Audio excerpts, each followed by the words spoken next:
Hey everybody, this is Rydo and we're back to Fallout 3. Now this is going to be an example of surprising stability for my PC at the moment, in that I've been able to leave this paused for a couple of at least 24 hours and still just hit continue, uh, and seemingly nothing is broken. There is a question certainly whether the original version of this game would have had the hallway that looks like there's something up there, but it may not be anything actually. Uh, the hallway to get to this presidential tunnel, whether that entire hallway was added or whether just the door was added in the DLC, it all just smacks of adding things, just like having, say you were doing a project or making a poster for something and then just taping things to the edge of that poster and pretending like it's better there. Whereas a real remaster of this game instead of DLC, which Bethesda certainly could have gone down that route. It would have been groundbreaking in a very different way because it would have been bucking very different trends. Uh, but had they just remastered Fallout 4 4 or 5 years later, um, and integrated the radiation traps in like every location and potentially reduced the amount of pointless junk because of feedback. Had they really just followed the commentary and feedback, had they even just taken the general ideas that we had seen with Skyrim and integrated that back into Fallout 3 while still working on writing a story for Fallout 4, which honestly you don't really have to, when kind of knowing the story of Fallout 4, these are all just that same Jefferson statue that they're reusing. It's not a terrible idea, breaking it in different places so it doesn't look too repeated. And then I assume these are like steel doors that would have led to elevators. Um, and there's a person in a Fallout jumpsuit. Um,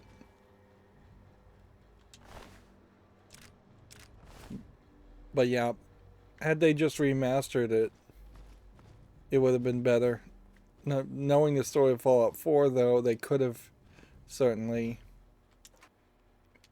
taken a lot of the work that is in this DLC and just put it into a game called Fallout 4. There is something to be said about the Commonwealth, in that if the Commonwealth isn't coming the long walking journey, which probably wouldn't, the Commonwealth wouldn't actually need to walk. I bet they have vehicles if they're that technologically advanced. Um, if they heard or had spies watching Project Purity and they saw that that worked and they're not coming to take over the wasteland, and in the 200 years since the bombs dropped, nobody has bothered from any other countries to take over the wasteland. Um, that implies to me that there is basically no resources anybody wants in the wasteland, and every other country is then effectively way, way better off. Potato chips. Like, which, yeah. Suppose that's somewhat believable that all the other countries in this world could be way better off, but they are not coming to do any kind of humanitarian effort either.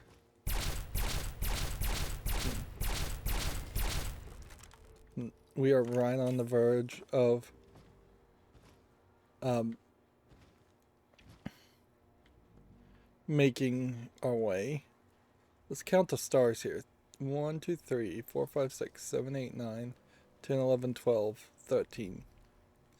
So there's one star in the middle and then 13 others, which would also have to be an artistic choice. Certainly, you could get 13 stars around a circle. And then there's 1, 2, 3, 4, 5, 6, 7, 8, 9, 10, 11, 12. Did I miscount? 1, 2, 3, 4, 5, 6, 7, 8, 9, 10, 11, 12, 13. Yeah. The stripes on the US flag are 13 for the original 13 colonies. These stars, though, in the real world go up. So this almost implies that in this alternate universe, the 13 colonies never integrated any new states. Which, if that was the case, that would be a very different political system. Like, far fewer senators and congressmen, far fewer people introducing laws. A lot of things would change, certainly, that they probably aren't accounting for here. So it would be more logical just to assume that this is part of the nostalgia of this alternate reality United States that goes back to an older version of the flag and is nostalgic for it. You see all these Jefferson statues probably because they didn't want to make any other statues of anybody else. But it also implies that there might be a worship of Jefferson above other presidents. Now, look up here. This is just an asset that's been flipped from like a marketplace or a third-party asset developer. We have not seen these kind of spotlights anywhere. These ceiling tiles we haven't seen anywhere. We are in a very different type of building from anything else we've seen in this game. You've got these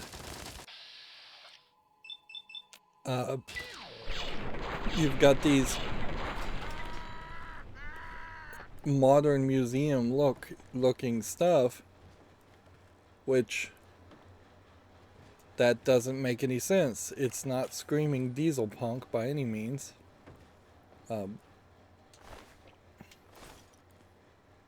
Then this is from the game, and the turret is from the game, but even the style of paneling. Well, I wouldn't be surprised if this is a slight experiment in just seeing what this game would have looked like in a more modern time. Even like cameras, or bullhorns, none of that existed. Even this door doesn't quite feel right. So I could only assume that a significant amount of this was being made for either a different game or by a completely different team. And it's not unheard of by any means to have a third-party group of people make your DLC for you, so it buys you more time.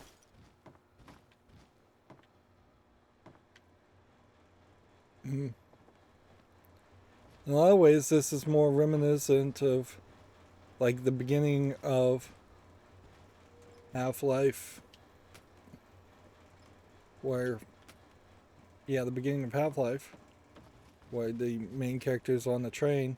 Now there is, under Congress and Senate, this kind of private train system and some bunkers in the real world, and I assume that's what this is trying to emulate, is to say, yes, we did want to create this kind of iconic thing, even though most people haven't seen it.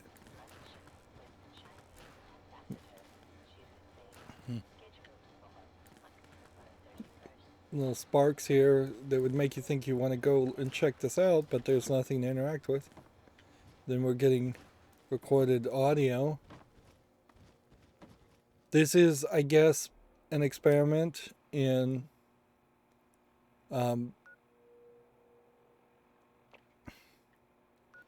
see, we came out of this utility, so there's only one way to go, so we don't have to go back. I thought there was a split in the path, but there wasn't.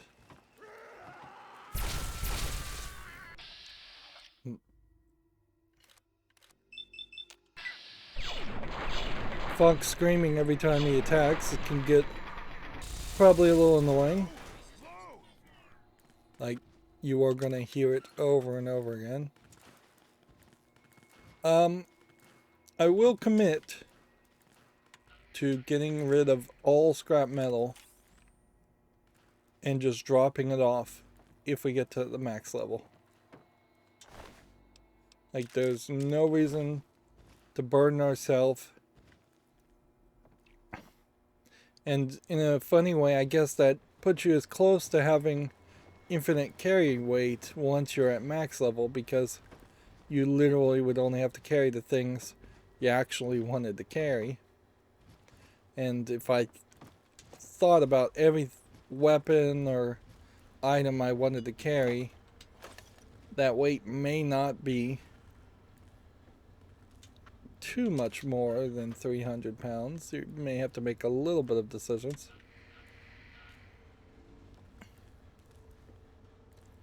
Yeah, you know what these ham radios could have done fairly nicely is the Pip-Boy could have used them as a resonator. Just put in some science jumbo that your Pip-Boy resonates a frequency via ham radios and gives you a portion of the map or map data for this area. Are you really spoiling anything if you did know what is happening in an area? No, I don't think so. You might be. What you might be doing, though, is making it a little bit more difficult to realize where you've been. And that's where improvements on in-game map technology needs to happen, certainly in a game like this. And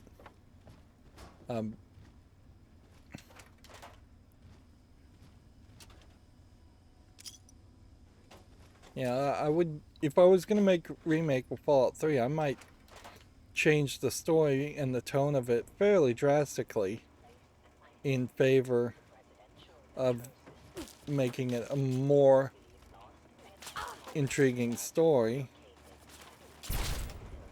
or a better written story. And then I definitely would, if I wasn't going to change any of the actual content of the game, I would definitely change the way. There we have a Senate employee ID, so this would have been a senator, a named senator. And that's almost like that would be a bobblehead. Technically, we are still here in the White House Metro Plaza, but when we leave this area, we're going to end up outside of the map, I think.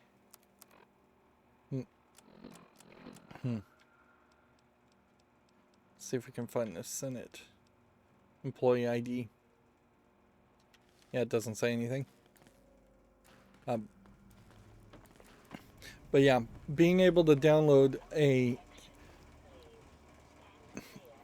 hollowed out some map data, something at a lower opacity, or just a different color. This, I know the gimmick is this is supposed to be one of these old-fashioned green screens, but you see even right now they kind of have that fade in which the walls are less than 100% solid. So if you could have downloaded data that would have had the fade fairly low, so you know where you're going, and then when you walked to it, it filled into solidness, that would be fine. The bigger part of that that would be helpful, of course, would be the introduction of just a simple counter of the number of enemies in a area.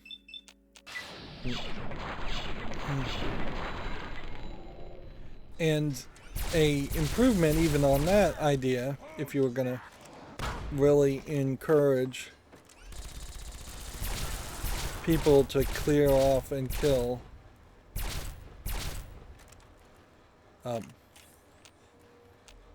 Didn't get any XP for that one. Maybe I didn't actually do any damage.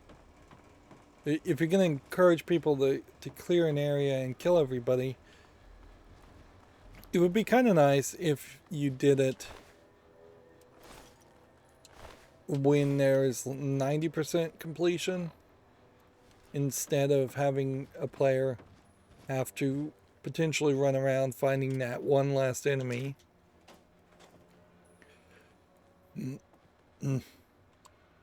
See what this terminal is. Pretend like you're eating now. I'll drink some water while this is happening.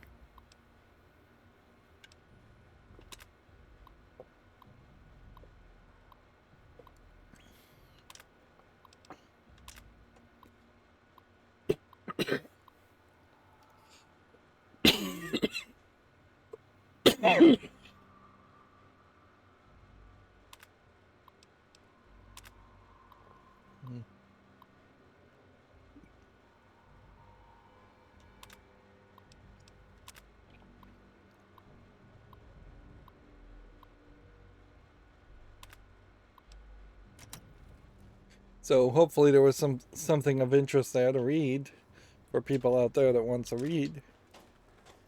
Although, honestly, if you're one of the Bethesda players that loves to read, this game is still not really going to be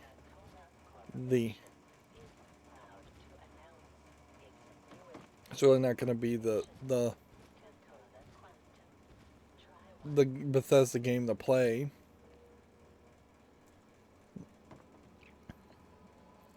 I think there's something to be said about, compared to the Daedalic weapons in Skyrim, where there was, I believe, 12 Daedalic gods that you dealt with, and each one of those gods, once you did their little mini quest, would give you a unique piece of weapons or unique piece of armor.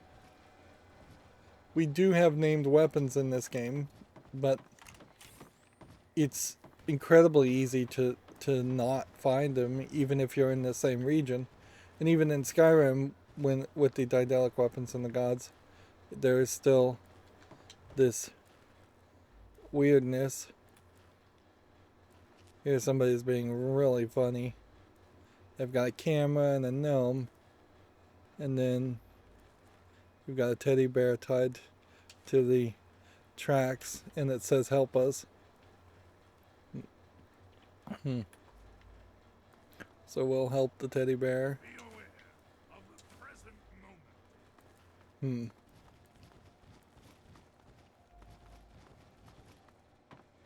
I have to question what this Air Force base is going to look like if we actually get to it.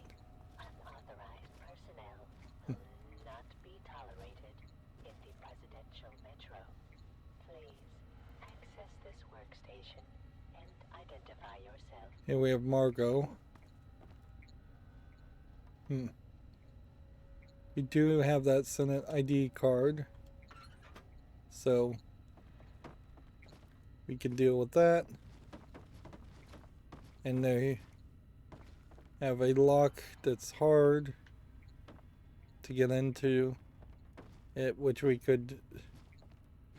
still kind of need that experience.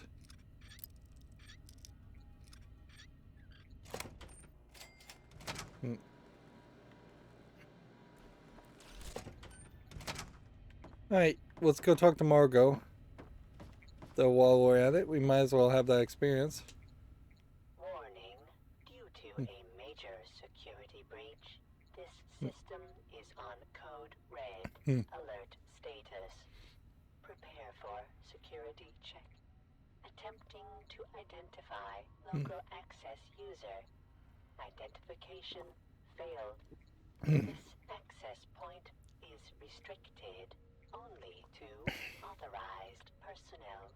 Please identify yourself.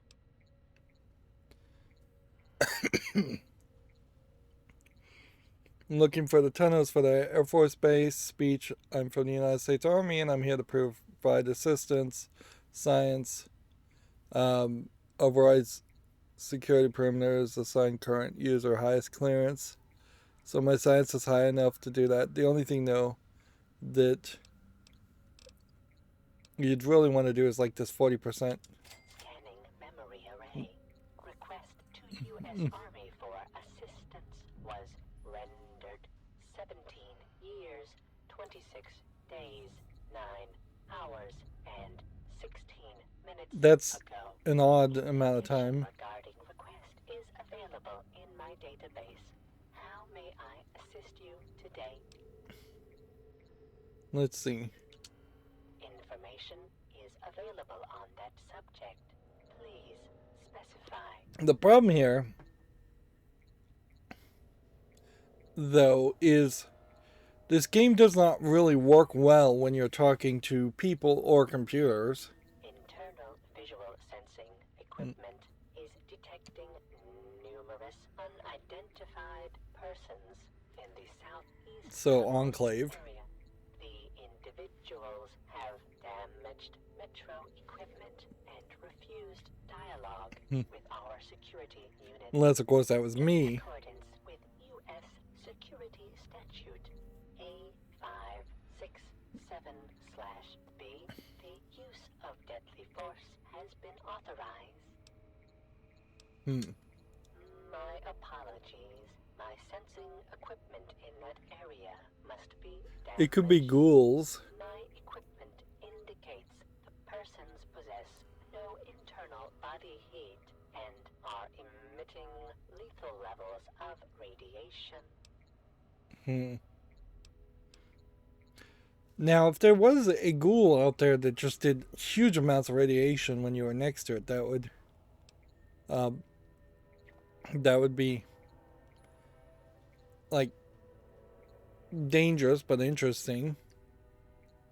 This system is able to command a large number of mechanized security. I really don't know, though. If we get to Adams Air Force Base, it's probably just going to be, at best, like the top of Rivet City.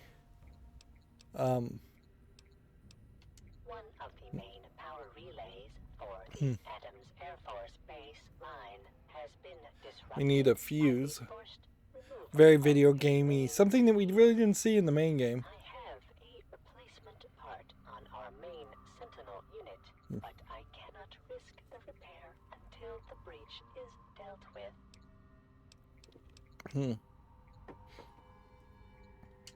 System ready. Information is access to the train line to Adams Just a lot of dialogue here that could have been merged into a single monologue. In the southeast tunnels, the breach has caused damage to the train line as well, and it must be repaired before it can be utilized. When they say repair, I assume that doesn't mean, probably doesn't mean you have to have a certain repair rating, although at this point, most people's repair rating would probably be at least 50. The last recorded person to use that line was approximately 200 years and 8 months ago.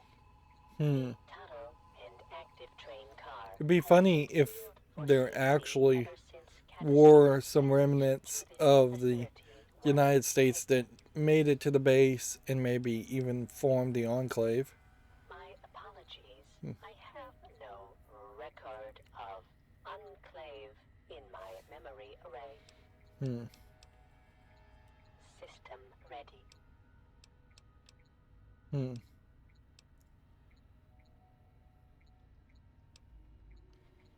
Information. MARGO is an acronym for the Metro Authority Rapid Governmental Transit System. My primary function Just a whole lot of dialogue. for the presidential metro system and ensure the safety of all its passengers. I was installed and activated within the presidential metro on April 14th, 2065 and switched on at precisely 5. Excuse me for coughing. I have been carrying out this primary function since that inception date. There's definitely something unrealistic about the idea of technology lasting that long, although even though all this technology looks very retro, it clearly in the timeline would be more modern. While I am not privy to current or past events due to severance of my communications system, I am aware a situation must have occurred. However, as long as I am still able to function, my directive remains unchanged. I will amend my memory array with the information you have provided. Okay. That information appears congruous with the information you have already provided. However, such an event does not change my primary. There's a real question as to why you're even talking to him. My core central processing and logic unit has many variables. Like, and thinking of uncertainties this for computer as potentially a sentient and learning.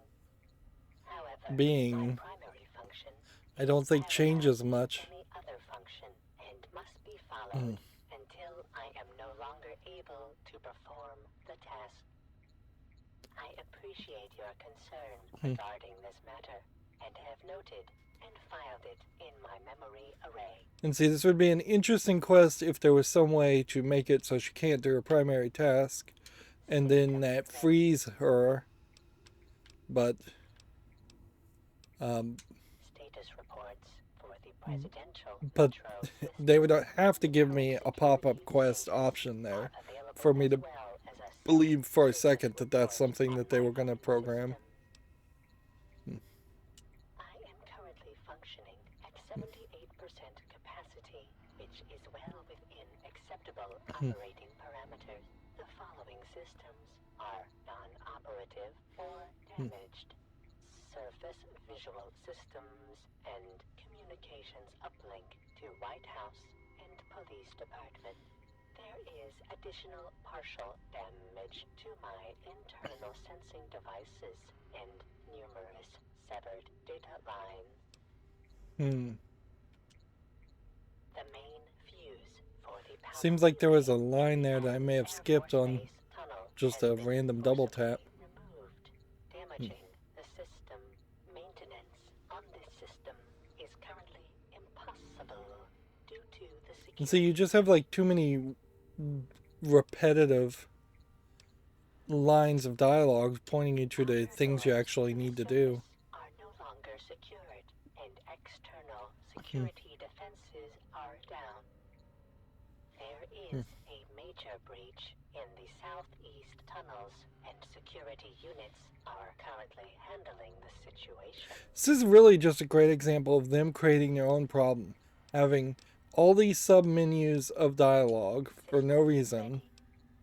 And this seems like the only way Bethesda even knows how to write dialogue is to just create these branching tunnels that then create a problem that they have to then immediately address by repeating themselves. Negative. Repairs are if the security breach. All right. Do we want to deactivate all the security units? Logging out. Have a good day. Yeah, I don't see any real reason to deactivate the security units. Let's just go.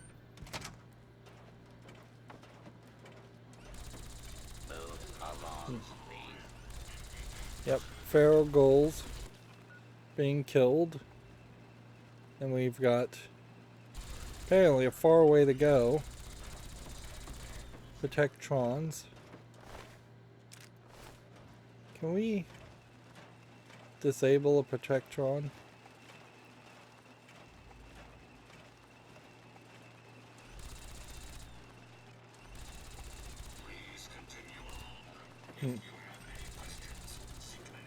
Alright, well, first of all, we're crippled.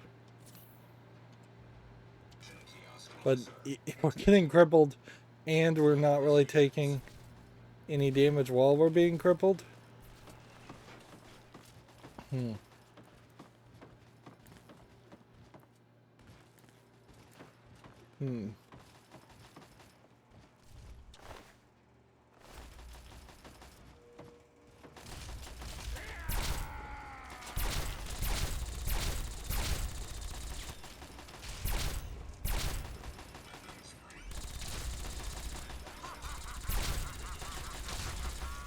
Reavers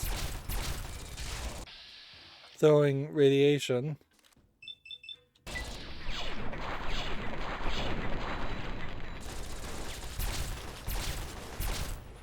Like, it does feel like these guys are moving fast, way faster than normal, and like they're not radioactive next to you, but they can hit you for 30 radiation. Like, a lot of things here. Now, here's a question. If I had the ghoul mask on, would this be any challenge at all? And see, they just sped up the movement there, and that caused him to glitch right through the wall.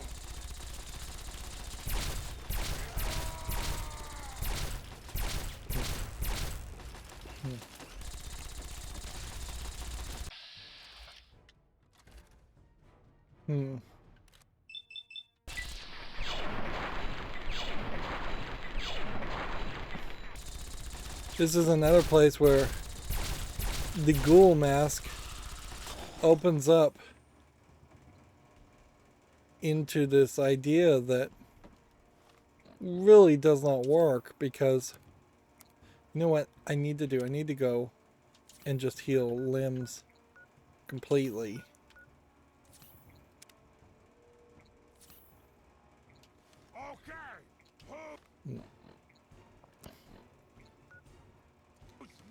Yeah. I don't know if that was actually just a glitch or what, that they were moving so fast.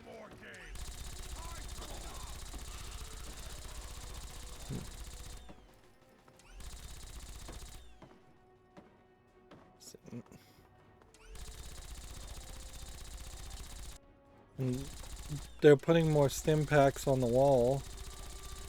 Interesting. And this is really a place where there could have been something more, but I guess they probably didn't want any books, so they're giving you a scoped revolver, a Nuka-Cola.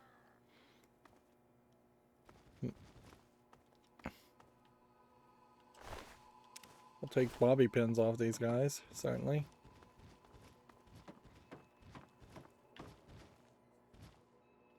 Just more random stuff. You can see how Fox is getting a little stuck in places.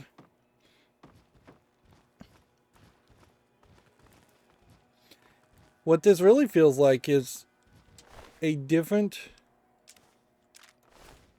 team had been told that Fallout 3 was going to have a bunch of like underground metro lines, and they said, okay, we'll make underground railroad lines for the presidential one, and then they made something that looks just completely different from the rest of the game. I assume we don't have to search every like Protectron to find the one that has a fuse in it.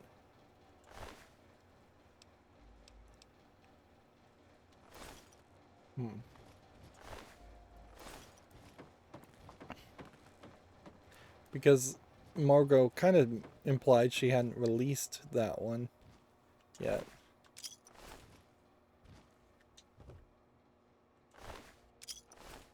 And that might be all there is, but Game's over. I'm getting like 2 XP for killing regular ghouls. And see, I half expected a train to come by and run over those guys, but it didn't. I heard the sound of a train, but I didn't see a train.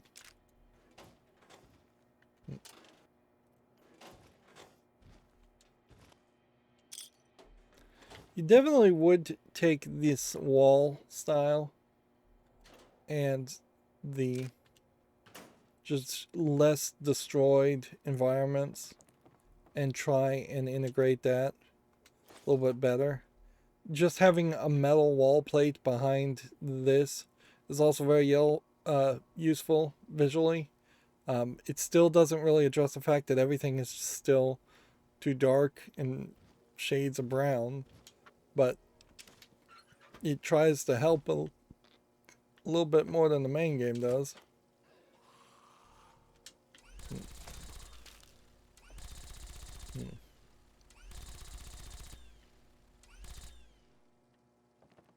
Nuka-Cola Quantums in the DLC. I assume there would just be more Nuka-Cola Quantums. I wouldn't be surprised if there's even maybe a perk or something you get that would give you a way of getting even more Nuka-Cola Quantums on top of what we already have.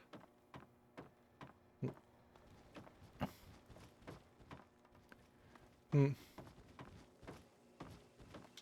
look at the local map, just so we know whether we're going the right direction or not.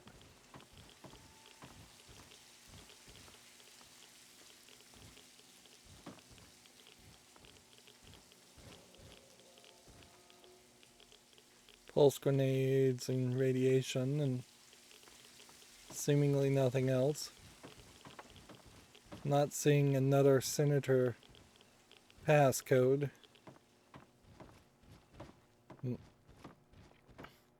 I kind of assumed that Margot would have unlocked the door for us, too. And it's probably not worth checking our radiation, because it'll tell us when the radiation's low, or when the radiation's high.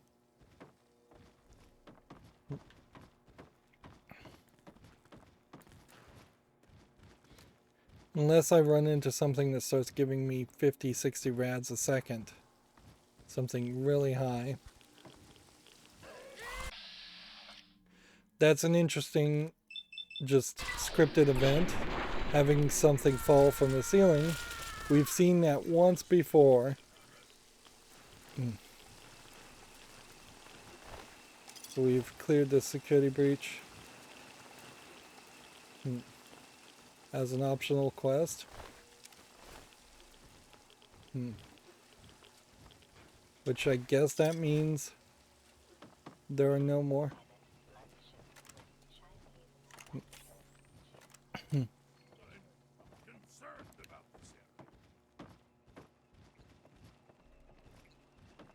Nothing wants to shoot at me. Alright. It wants us to go that way. This feels like a shortcut back to the capital. Wow, the power came back on. Well, either because a certain amount of time happened, or because we crossed a line. Now everything is lit a little bit better, although it's still a lot of browns and greens. Hmm.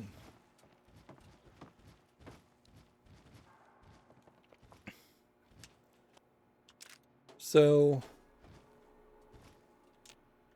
here is the fuse power box, which we saw these fuses used once in the main game, and they're reusing it, which that's probably a good idea.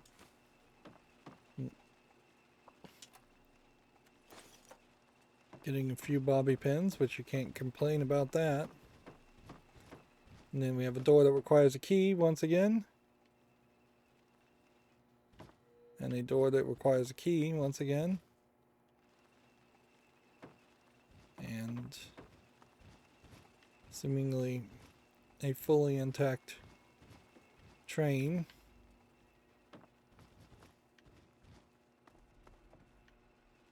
Where we could open and close the metro doors. We may have to go back and talk to Margot.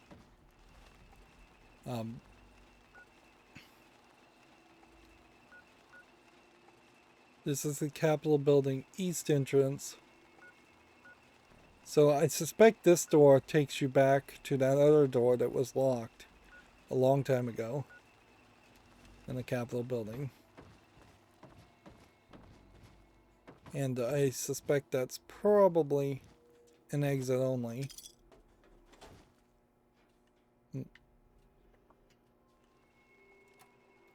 The only Air Force base or bases we've seen in this game have been mostly destroyed and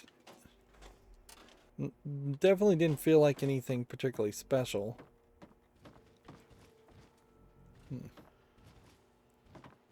Okay. Use the console in the front car to travel in the opposite direction.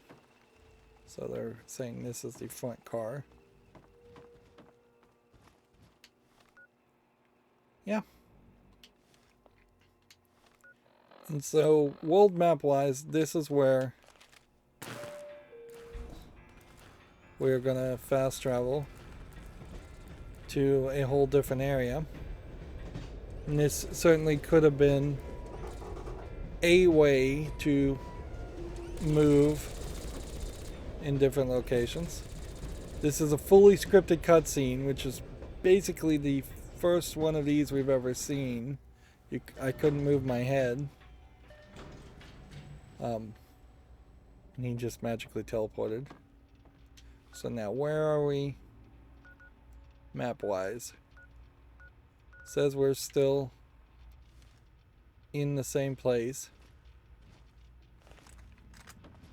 which I question. I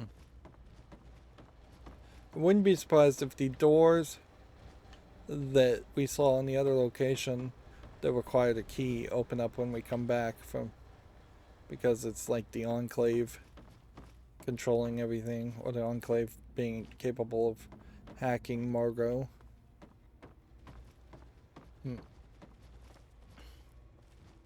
There's something here, just a clipboard.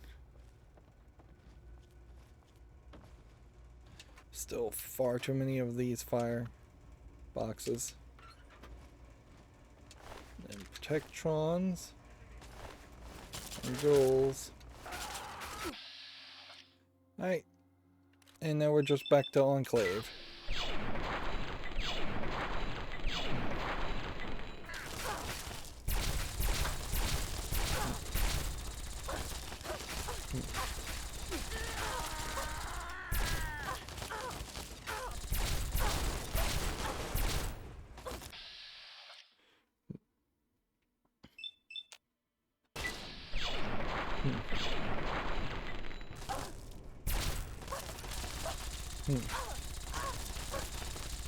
Yep.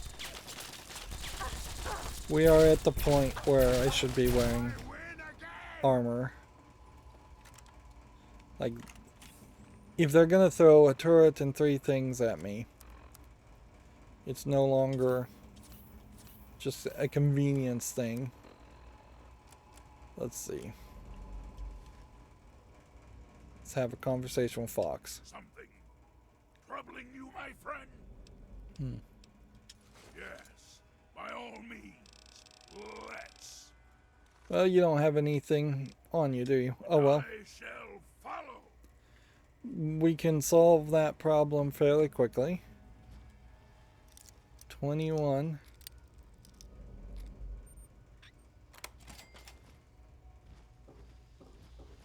I guess this would have let us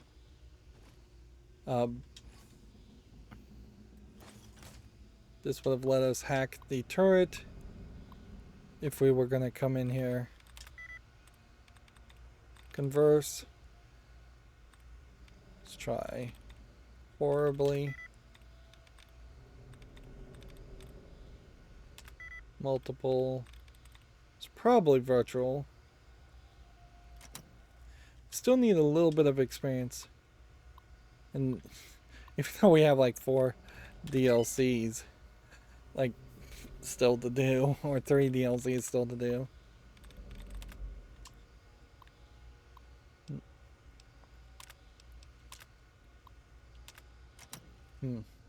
Now it was logged in by the Enclave. I did notice that.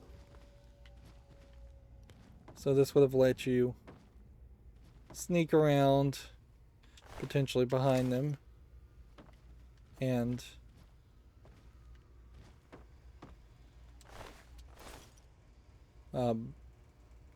maybe stab one person in the back. Although, I mean figuratively stab one person in the back, really, not literally.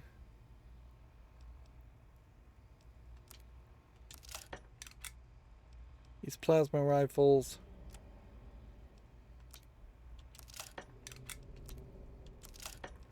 Alright. So now we are full Enclave power armor, Hellfire power armor. Which you'd almost expect people to treat you differently because of that.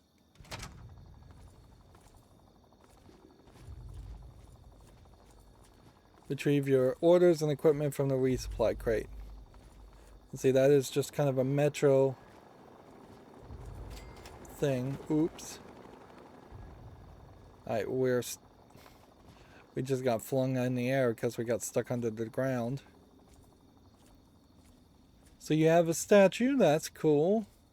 You can see that there's a military building and a wall everywhere and an invisible fence. So this could be a fairly small base. World map wise, we're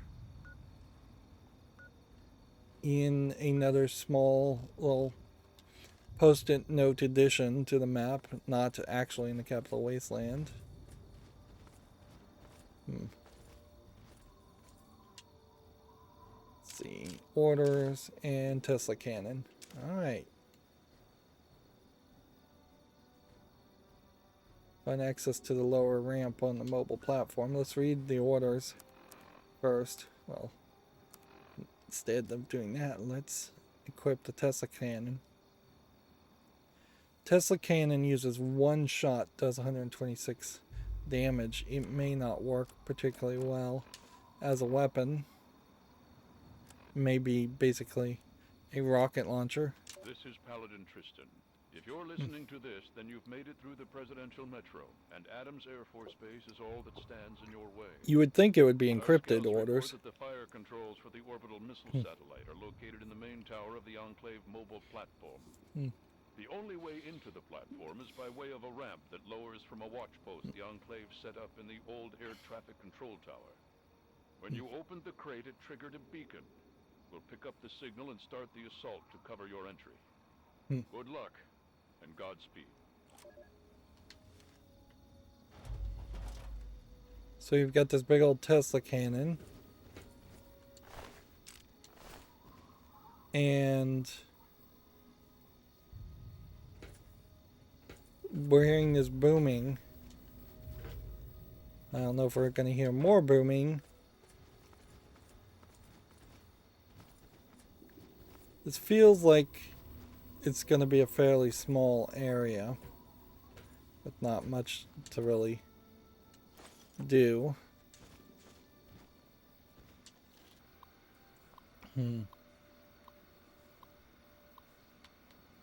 Reverence. Mentioned. So it can't be moonshine then. Might be intricate. It's not respected. Let's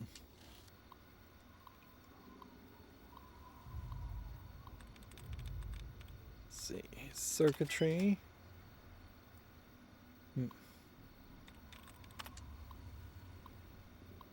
see.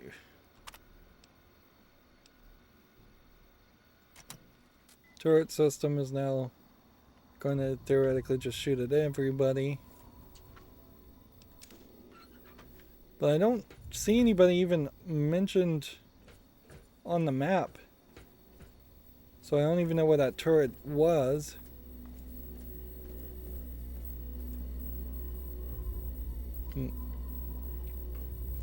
At a certain level, this does kind of feel like they were just thinking about having yet another piece of wasteland added.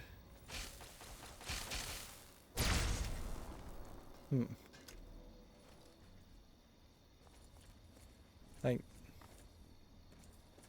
it's definitely what this feels like, is that they were going to...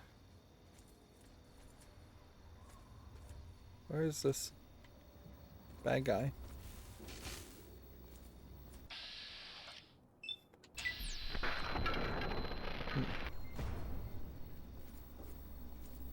Wow. Seems like if you get anywhere close to it, it will destroy things. I do want one-shot kills. Interesting crescent moon. I don't know if you see the crescent moon in the main game ever, or if it isn't just always a full moon for lighting reasons. Quickly, the sun is coming up. I wouldn't be surprised if the day-night cycle in this area has been sped up.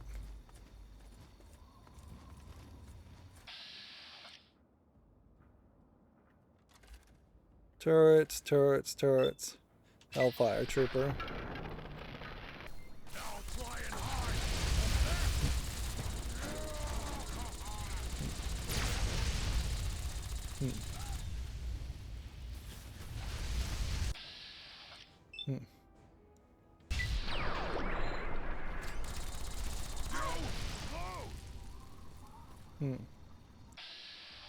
I don't want Fox to potentially die. He's fine. That would suck to lose our pack mule.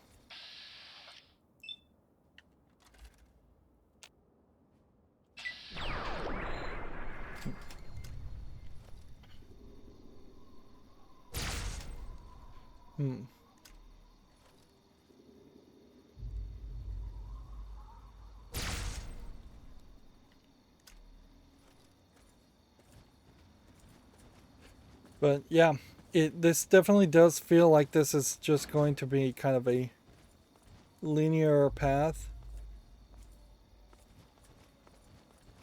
And we see some like on-base housing and things like that through the fences. I don't know where the guy died to potentially pick up his armor.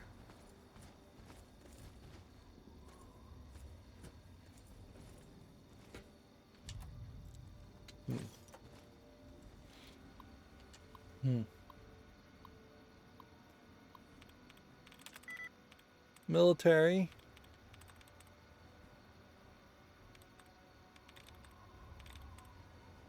Means something has to be right. Like monsters.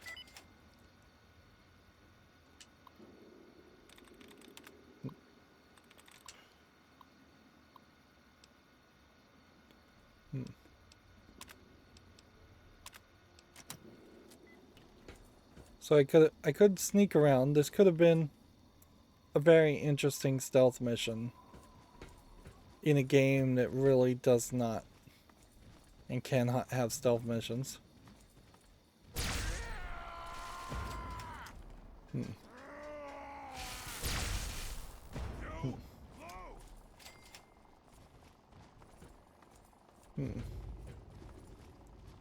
And yeah, I'm just gonna jump down here and see what else there is to see. Nothing up here really.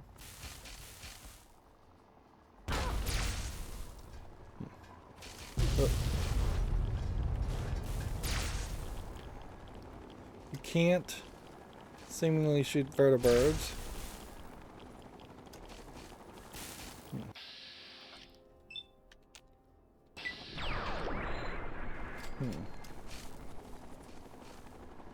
Yeah, and I assume these are just copy and pasted houses.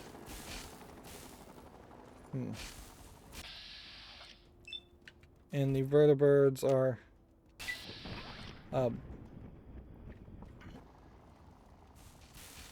basically dropping off troops. Now the thing I'm noticing is that these Hellfire troopers seem to still have enough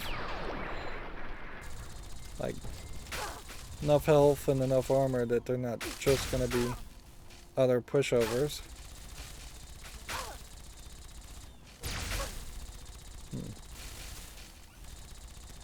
We are kind of still taking some major damage here.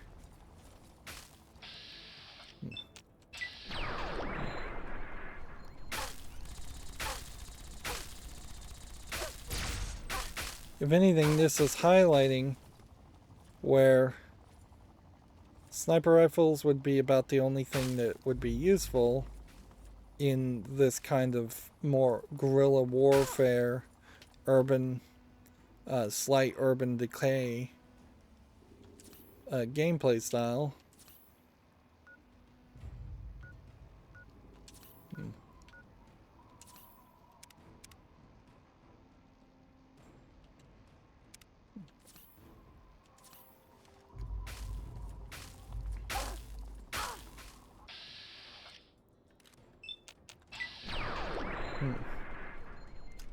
Like, this guy's just so far away, I'm not going to be able to hit him.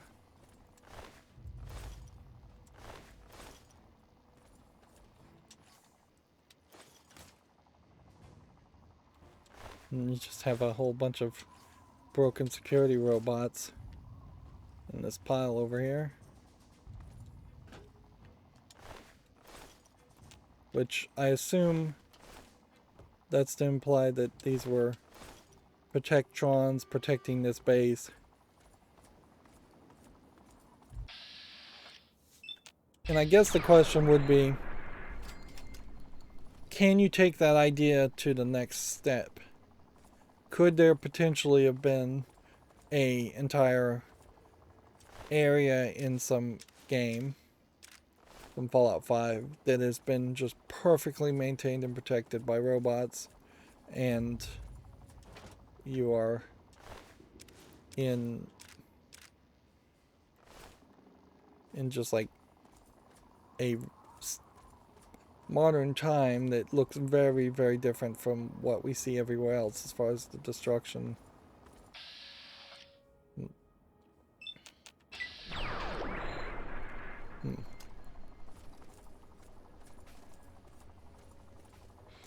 And while that might be interesting for a little while, it's probably not going to be much different from...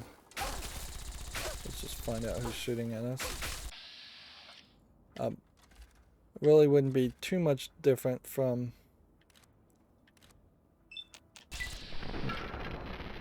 what Vault 101 was all about anyways.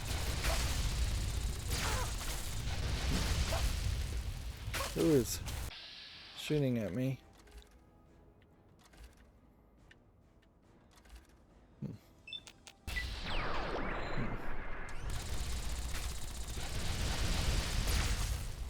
These guys can fling fire like crazy. Like you would kind of just expect it wouldn't it be possible for them to even hit you with a fire weapon. Laser weapons make sense. Alright. Fox may be stuck. Let's see if we can jump around him.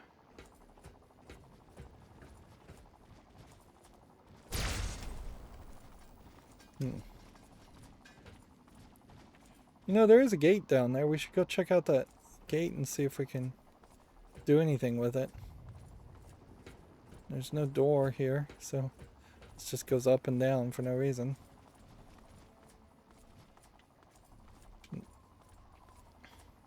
We want to get as much experience as is reasonable out of this game. Gate is inaccessible. Okay. I'm not particularly surprised by that. I don't even know where this air traffic control tower is, though. You would expect it to probably be something like that was really high up. But no. And then there's a building there I once again missed. How many times am I going to walk by things and not see them? Probably very often. Yeah, I wouldn't be surprised if just my eyes glazed over a fairly large amount of content.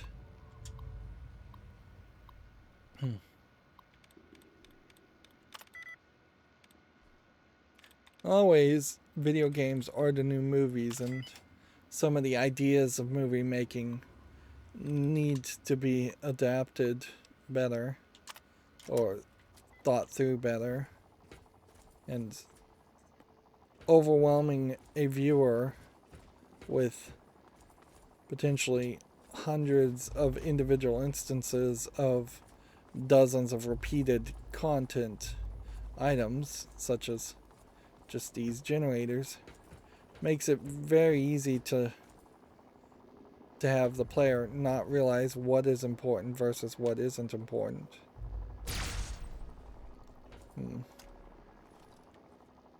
How does one get up there? I don't know if one can.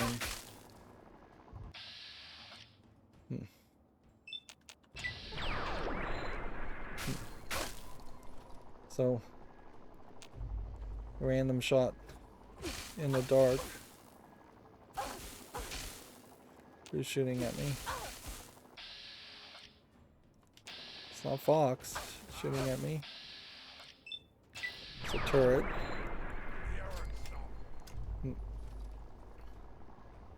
I imagine there are players that would not have 4,000 shots of this, and they would very well be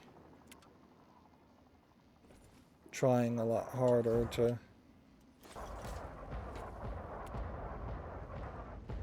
So we got some bombing there. Yeah, I imagine a lot of players would be using this a lot more sparingly. Yeah, it doesn't seem like there's a way up the building there.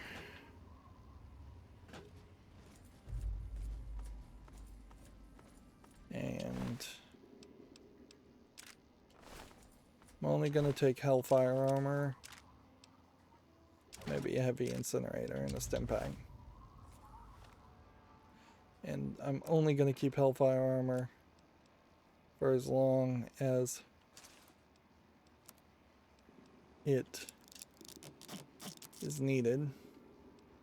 Then I'm going to drop the rest.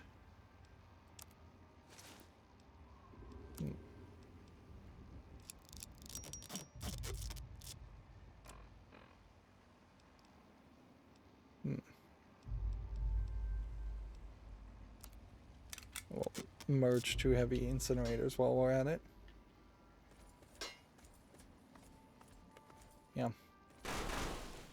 get up higher, you'd have to go up that broken spot. So obviously you can't do that. These little barriers are fairly repetitive. They're nice and compact. It's an interesting design, but had we seen a lot more of them throughout the entirety of the game, I don't think I would really like that. It's funny how they kind of fold apart to make windows. Like, honestly, this probably wouldn't be a terrible actual real-world military design for bulletproof armored barricades. Kind of a Lego-like system.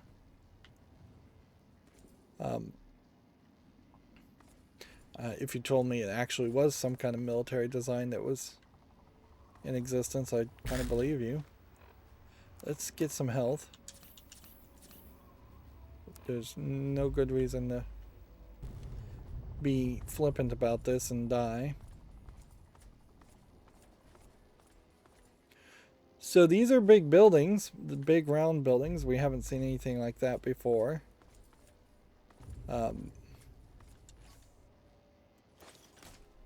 So I could see this potentially being like the new Citadel, a better version of the Citadel.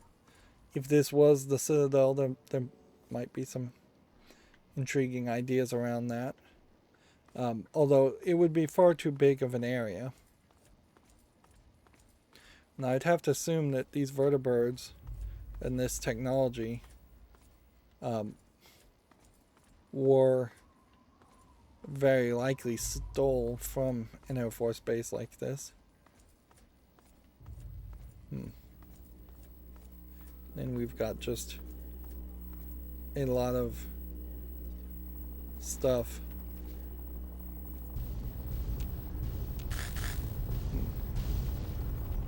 Seems like those are probably Brotherhood of Steel people fighting those people. What am I supposed to be doing at the moment? I'm supposed to be going that direction. And I have no idea what would take down this shield.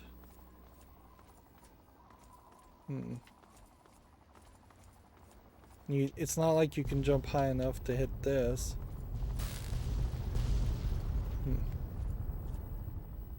A lot of little nuke things.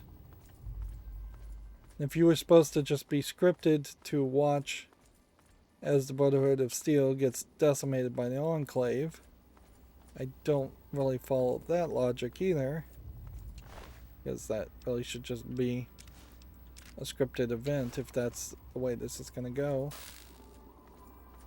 So I have to assume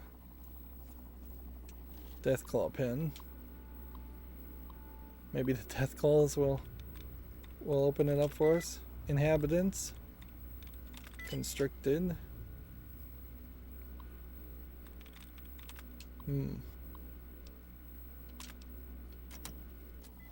Deathclaws are freed.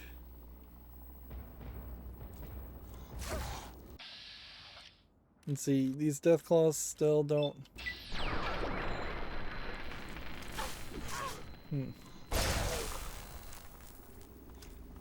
They don't have like a control collar or anything on them.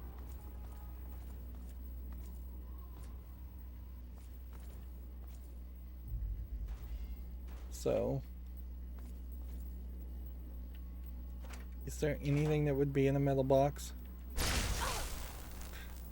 That's what someone, Enclave scientist, looks like. They're bad guys, don't worry.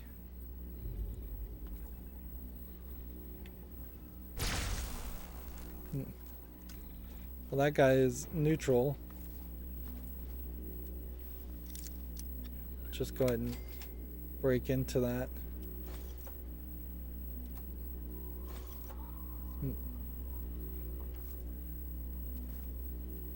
I don't think we've collected one of those. I see another wall over there.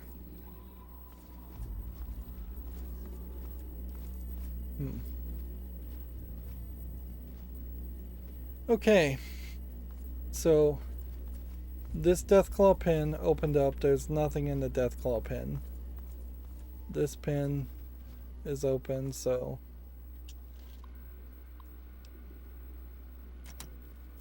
you could potentially have closed and locked the door. I don't see a real reason to do that. Here you can see how they're feeding the Deathclaws and making sure that they can't jump up with lasers, and they're feeding them just humans, it looks like.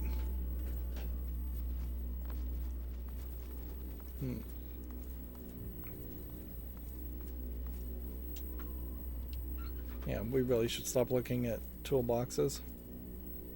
This would seemingly be the way that you can go further that direction. Otherwise, we'll take the XP here. There's still a major problem. If you had not been so obsessive like me, which most people wouldn't have been that obsessive, and done every single location of the main wasteland before doing the main story, I seriously doubt that this extra DLC, which has taken us to a whole different area, would have had a whole bunch of other side quests that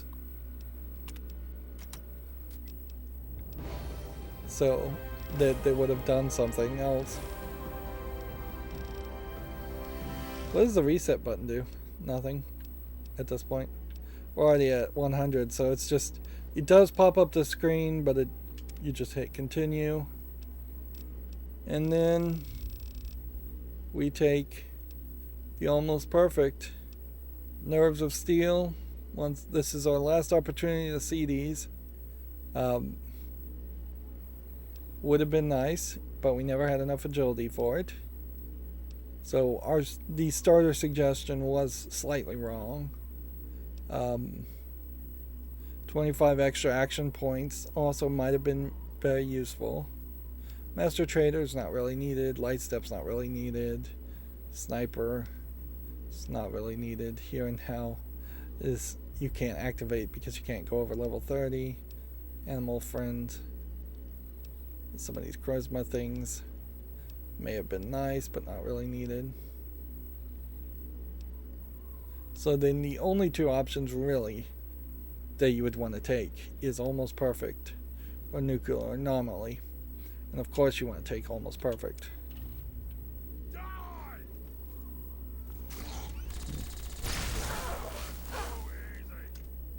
Seems like the area effect of this weapon is probably too high for its own good. Alright, so now's the question. Am I going to have a bunch of 10s on the special, or am I going to have a bunch of 9s? I have a bunch of 9s with one actually being an 8. So what is even affecting my charisma? The Enclave helmet, reducing it down.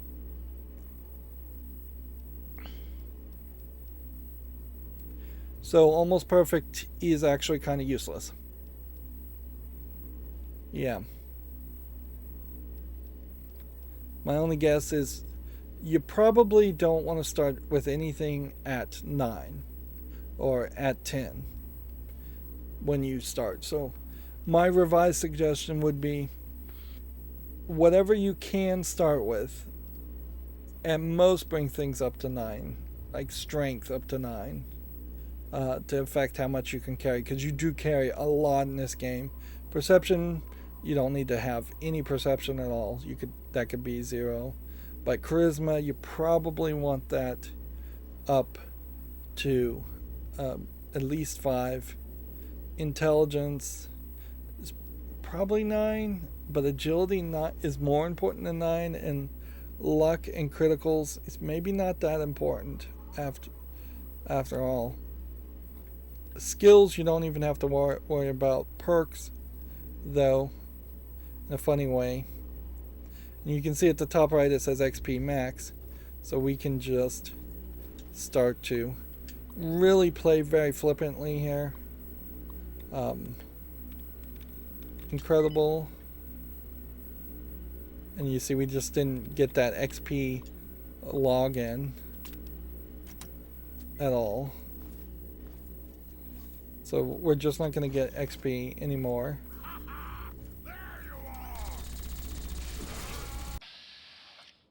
are! I'm just going to let that guy kill him. It just does not matter.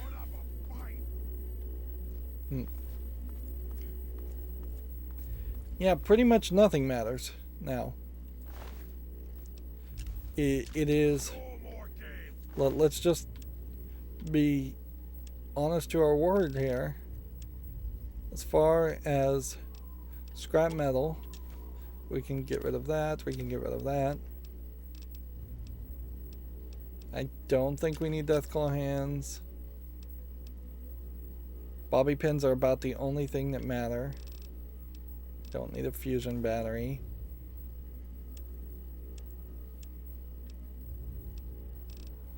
Unless there is some other DLC element that... Let me try this.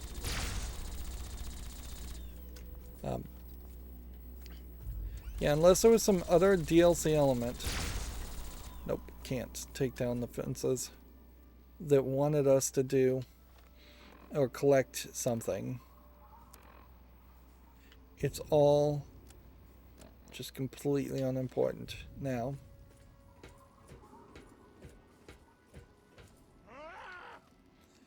And yeah, I'm definitely wondering if there's gonna be a lot of this or a little bit of this.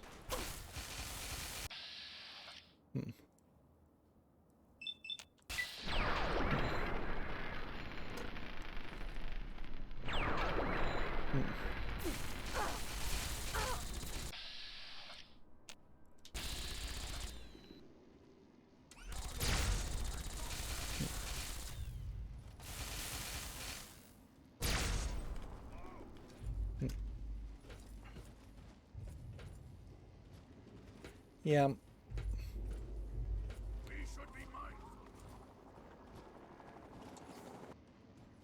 It doesn't seem to me, though, like...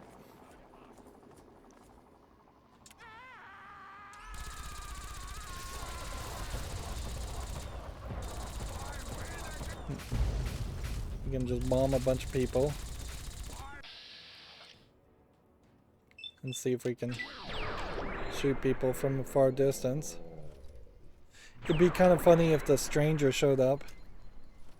So I guess this is probably the satellite we're looking for.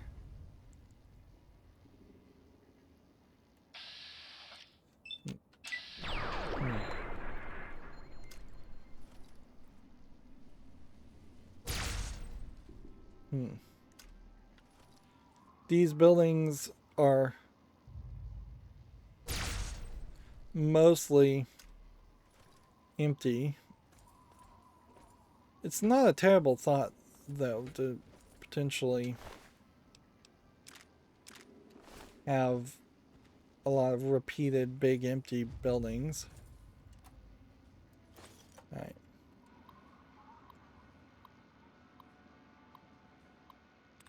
You'd almost expect that it would, if you're at this point,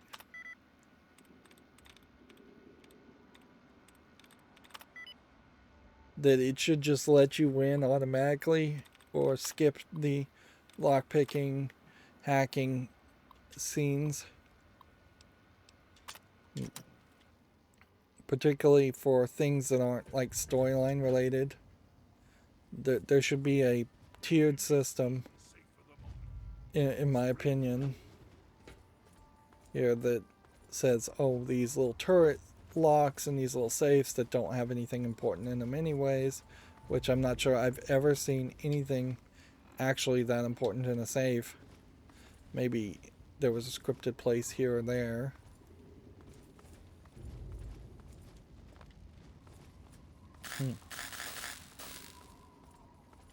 This does still feel very different.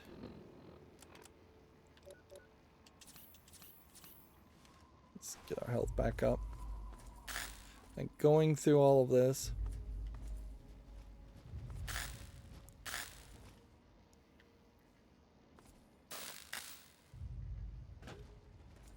let's just go in here. There's a lot of electricity.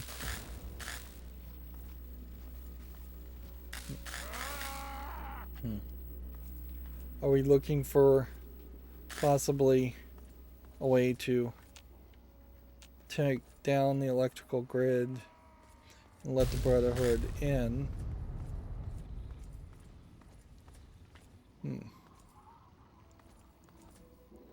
Because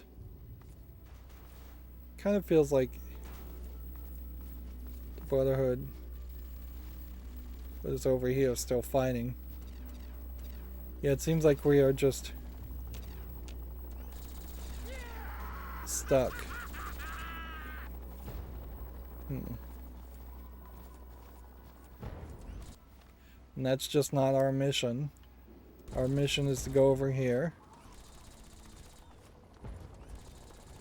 It's such a big area. You would expect it to just have a whole bunch of death claws attacking instead of like super mutants.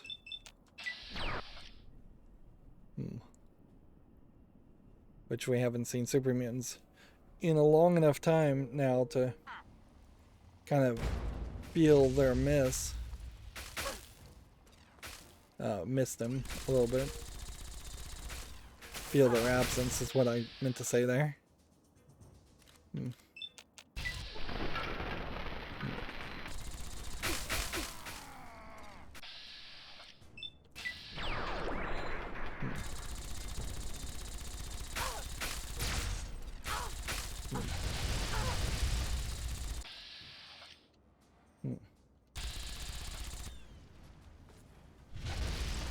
Yeah, I could definitely see this being kind of a nightmare scenario.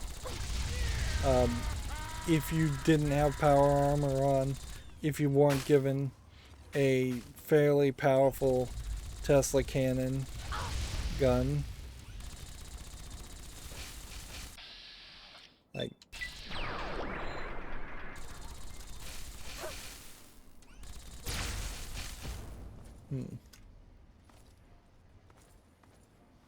let's see.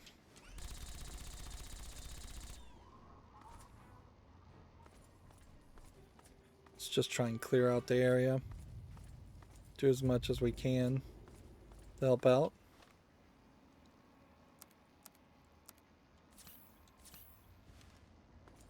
Must have been nothing.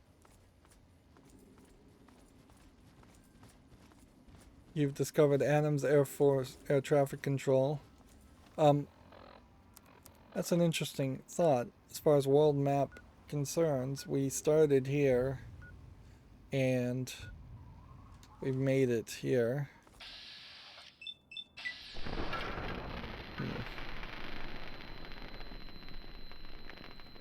See, he is taking damage very slowly in the slowed down VATS time. Very, very slowly.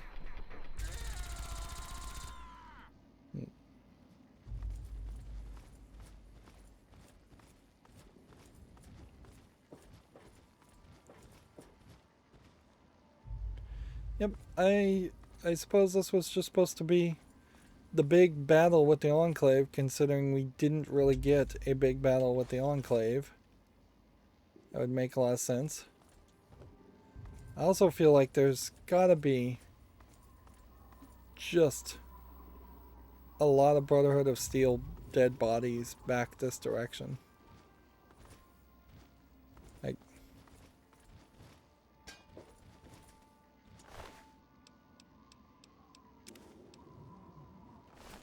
so, yeah, I imagine that there's just a ton back that way.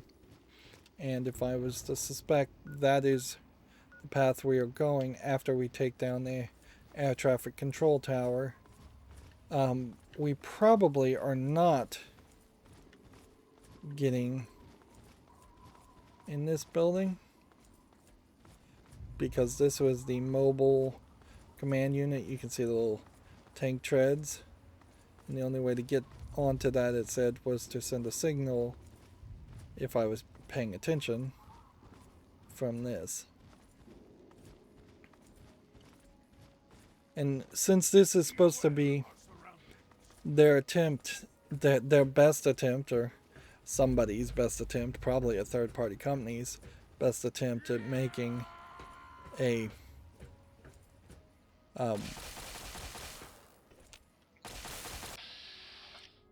making a big battle, I wouldn't be surprised if we actually didn't go inside, but I guess we are going to go inside.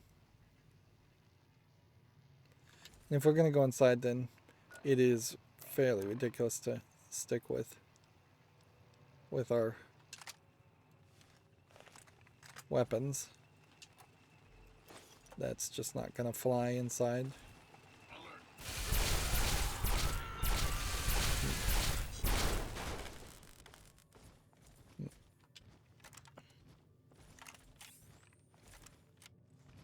And what are we really looking for here? Sniper rifle. I'm surprised we're not finding like pre-war books, but I guess it also doesn't matter since we're already at max level. And we're seeing a level of decay that is equivalent to everywhere else we've been inside the building, which is questionable. Here we have another intact garden gnome. I almost feel like there's a teddy bear garden gnome achievement of some sort that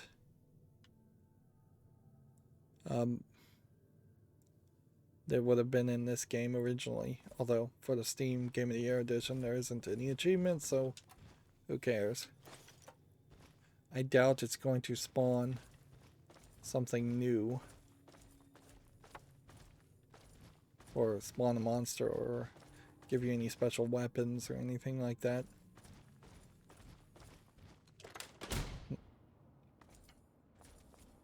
And so overall, this is outside, and this is very different. Still no reason why the ham radio is a thing. And I want you to see that.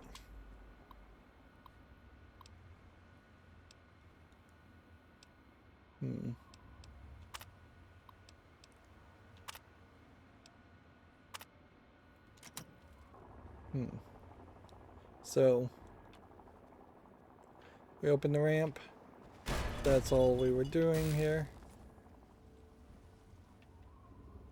Somebody was deciding to shoot at me.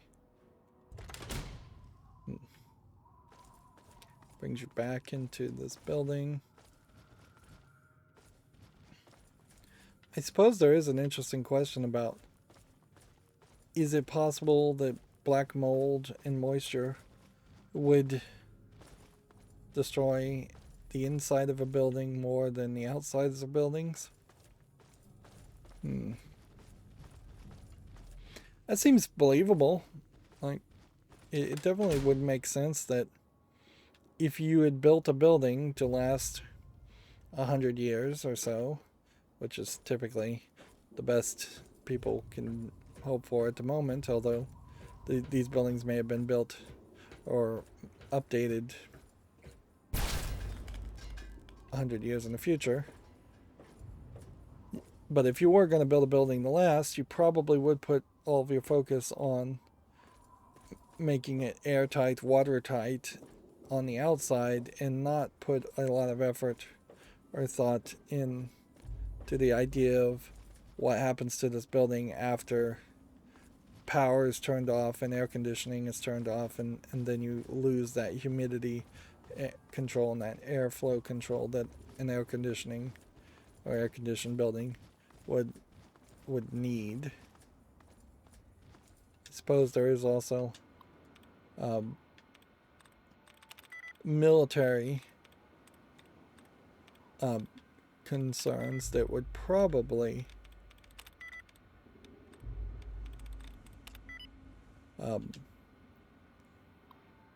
it's not showing you get the XP, but it still pauses for the animation.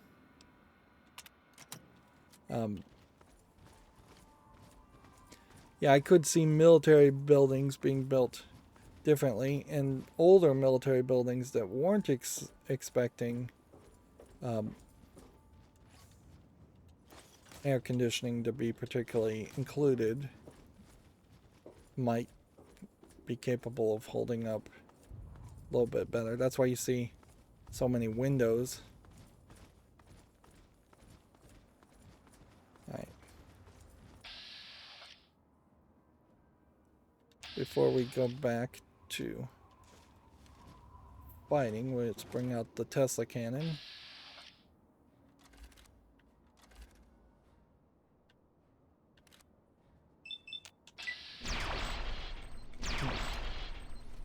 I must have been tilted a little bit there.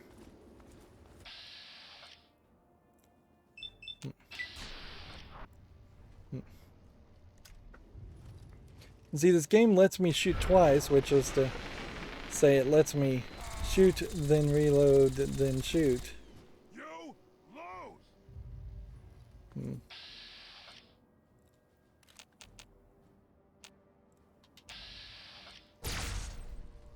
lose. I don't know what they're really even shooting at.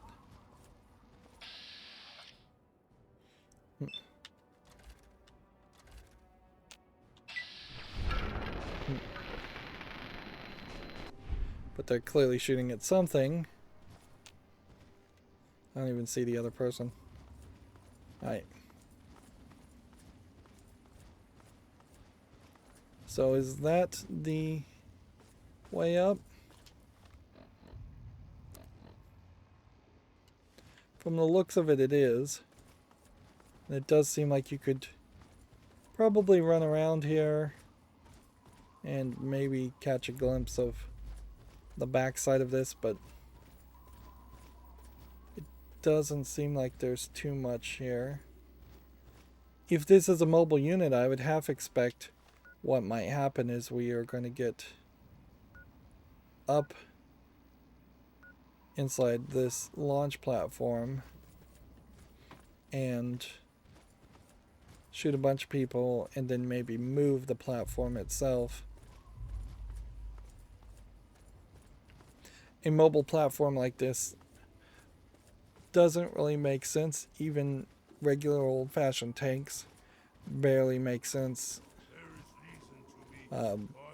in modern days. There's just too many buildings, too many trenches you could dig, too many minefields that you can make.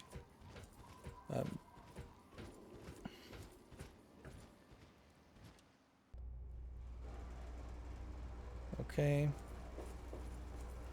Destroy the Enclave mobile platform with an orbital strike.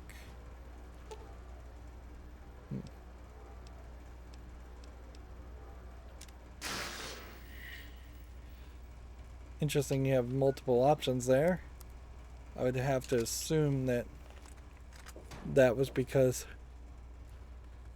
if my intelligence was not high enough, I wouldn't have been able to just deactivate it. So if there's not a lot of people up here, which I'm a little surprised by that we haven't just been immediately been attacked, then this might be a smaller area than it would first seem. Like a dead Mr. Handy. And dead sentry bots.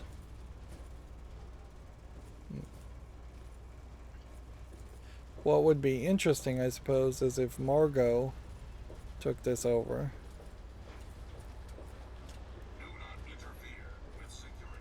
We have Sparky. Yeah, there's no reason. Oh man, don't hurt me. I just work here. I work on the robots. I fix them up. I saw what you did before you got into base. You're not gonna hurt me, are you? Oh, thank goodness. I'm Stiggs. Nice to meet you. Man, I'm glad you realize I'm not one of the bad guys. I'll be happy to answer any questions you have. Almost certainly there is a level of people who have been forced to work with the Enclave, or honestly just haven't had a better opportunity in this kind of world. Of course, that's kind of the problem, is like militaries in general work by taking the desperate and the poor and forcing them to do things that individually they would morally object to. Well, just above us is a Deathclaw research facility. Most of the Deathclaws are out fighting, but there might be one or two left. There are also a bunch of robots in the facility, and they're all controlled through the mainframe. There are also some military types left, but not nearly as many as there used to be. Well, the satellite tower is right on top of the base. I'm sure you saw it before you came in. You're going to have to make it to the central control area before you can get on top of the launch platform. Once you're on top of the platform, you're probably going to have to make your way past a bunch of soldiers before you get to the tower. I've been trying to get out of here for a while. See, I've done things for the Enclave. Things I can't say I'm proud of. But a man's got to eat. When the Enclave picked me up, I was starving and suffering from radiation poisoning. I felt I owed them. Now it's time to leave. What's funny is this guy's voice acted, I think, a little bit better than most of the other characters. And there is, because he's just well lit, he looks better as a character. It was nice meeting you, but I have to get while the getting's good. Maybe I'll see you around. Come on, Sparky. Hoover, let's go. Sparky and Hoover.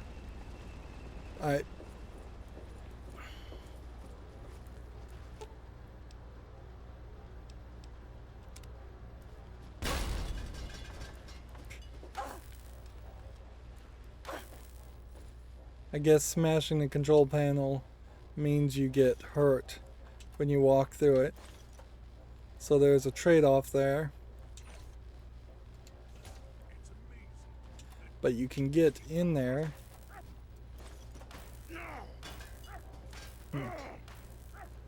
Although he's getting electrocuted.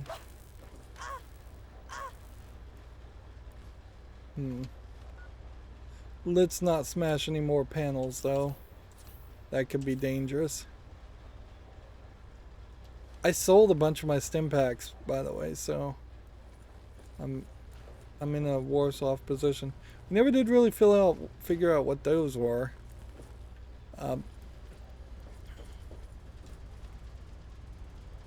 So we're gonna climb up. And then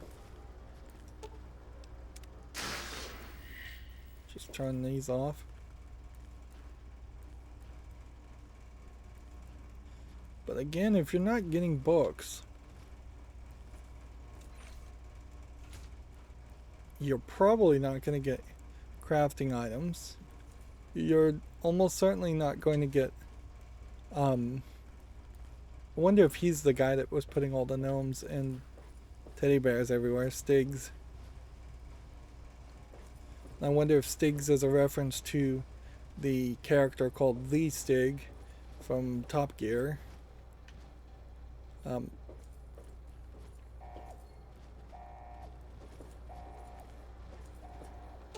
see.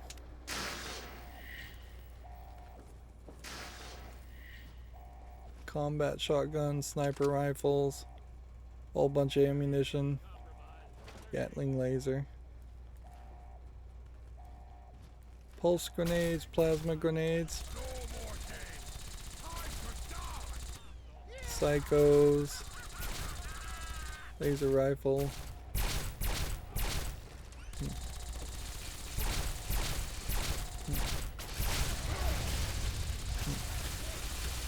Alright. Need to be careful here. We don't want our guy to die. Although I guess maybe we don't need to be that careful.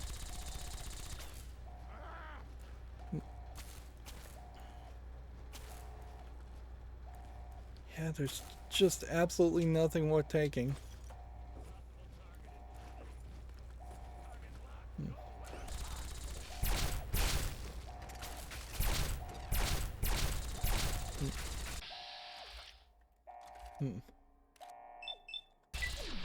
Enclave Squad Sigma. Interesting. So they might have something special on them. Nope. Doesn't seem like it.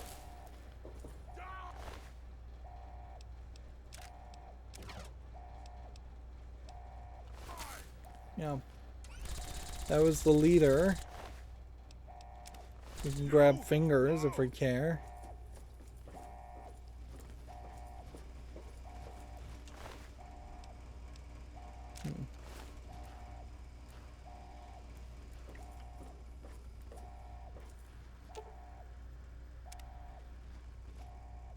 And I guess they came down the stairs.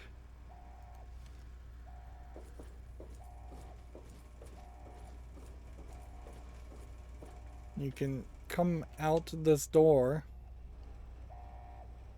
to another area.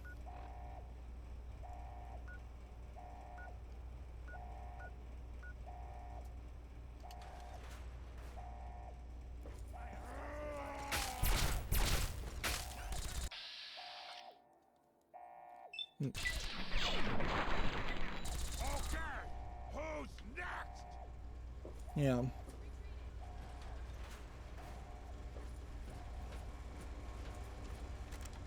Now try and hide from this. Enclave Doctor.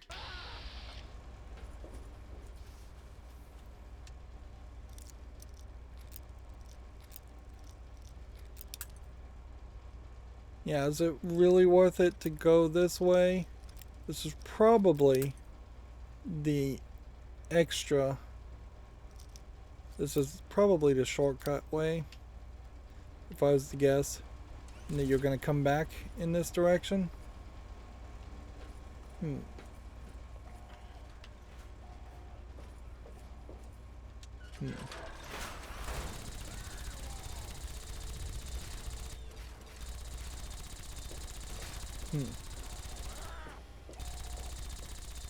See, what's funny now is really the only time where it would start to make a lot of sense to just kill everyone. Damaged guard gnome with a deathclaw hand. This is interesting how the toilets are. They are the toilets that we kind of saw in Vault 101, but they're all curved around too.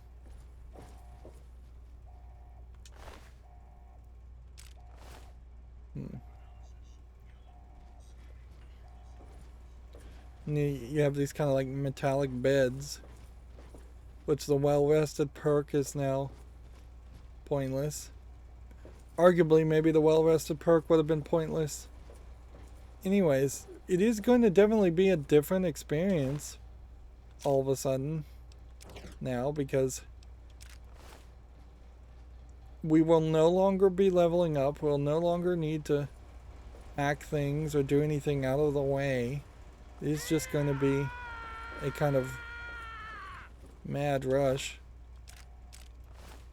to just figure out what, if anything, you need to search or interact with or play.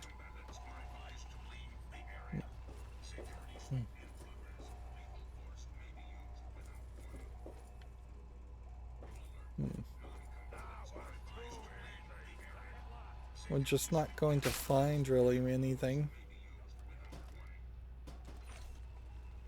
Like, honestly, it boils down to just first aid kits. First aid kits for bobby pins to possibly lockpick things.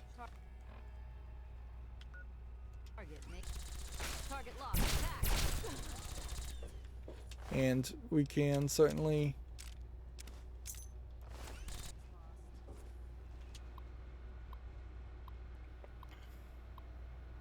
see if maybe there's some more story here, but I doubt there is.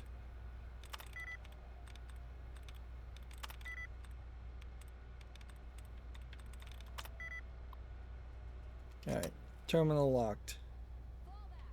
Don't care.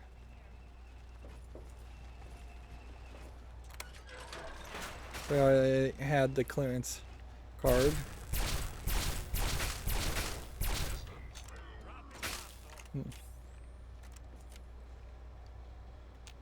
Where'd the guy go? Sensitive electronics.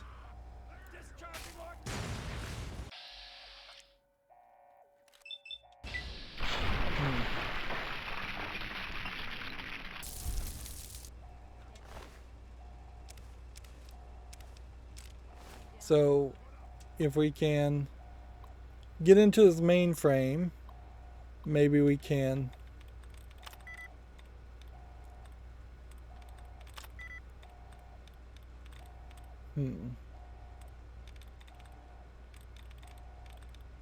get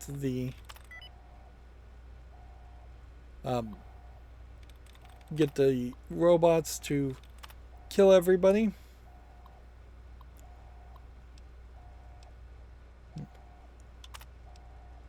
There we go. So now the robots will just start shooting everybody.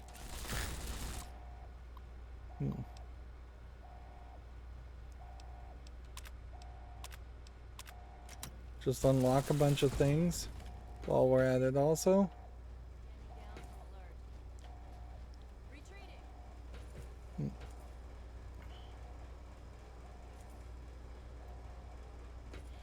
Okay.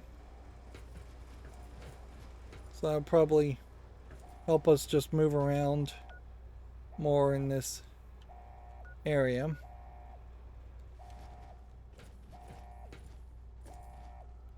So we go up to Adams Air Force Base to the launch pad, which is where I think we probably should go.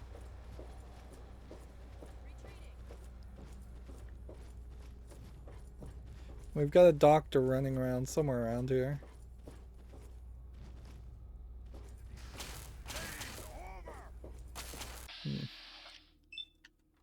I wish more of the Enclave scientists had shot at me, because they weren't really trying most of the time. They were usually running away. So it felt a little bad killing them, even though we assume that they're just all evil. Although that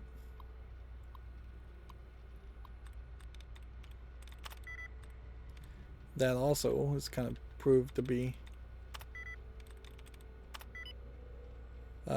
not accurate with Stigs. And in a lot of ways, with the introduction of Stigs and one of these scientists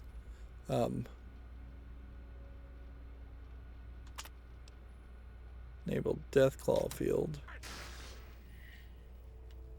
that should free some Deathclaws to run around and kill some people if there are any Deathclaws alive still.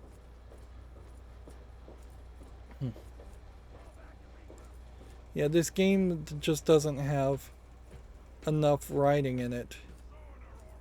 Slow burn flamer. We've become over encumbered. So I imagine this door would take us back down.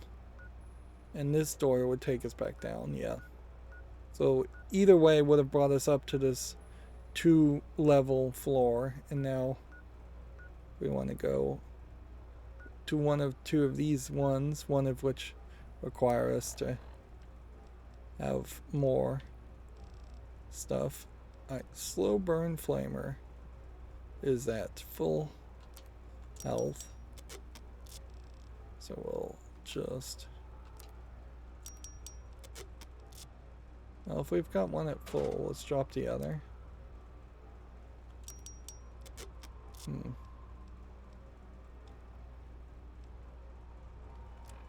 Then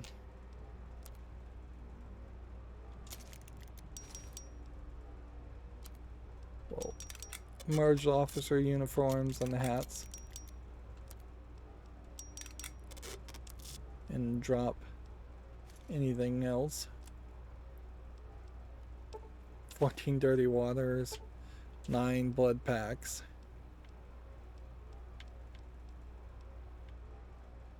In a funny way, purified water might start to become like pointless items that you're going to very rarely have any use for. I kind of just assume that maybe the Deathclaw Scrambler causes Deathclaws to just attack me instead of attacking me with any intelligence. That would be very weird. Certainly.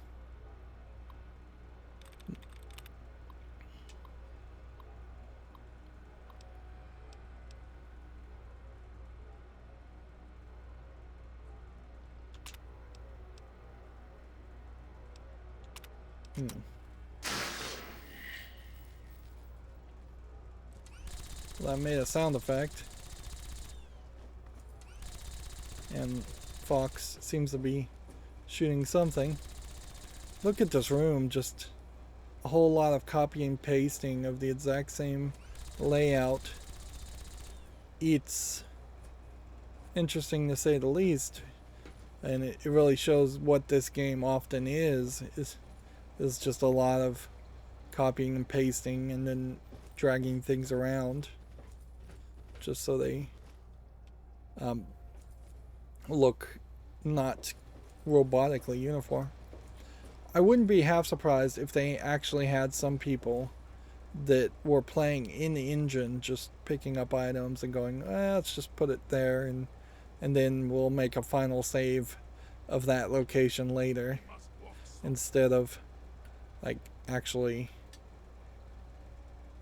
working with inside any other programming system. It's interesting to have first aid kits. It would be very interesting if you were still needing sugar bombs. That whole quest, though, did not go anywhere. And that's the problem, is this game just always feels so half finished because you're not, you don't have a full quest or full goal. It's just, yes, you can take sugar bombs to the goal, and yes, he'll make you some ultra jet, but really he'll only probably make you 4 or 5 ultra jets throughout the entirety of an 100-hour gameplay. And then there's nothing else you can do with ultra jet. It's not like it's a right,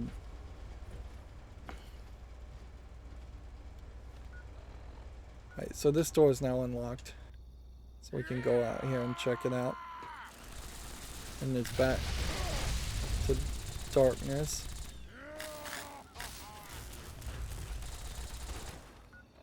We are also outside, so Tesla cannon again.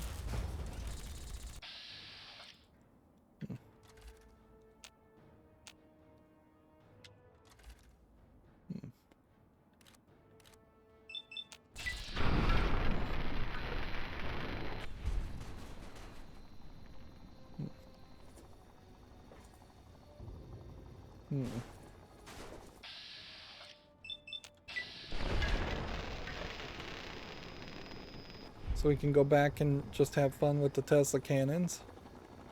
Shots. I'm just looking around to see.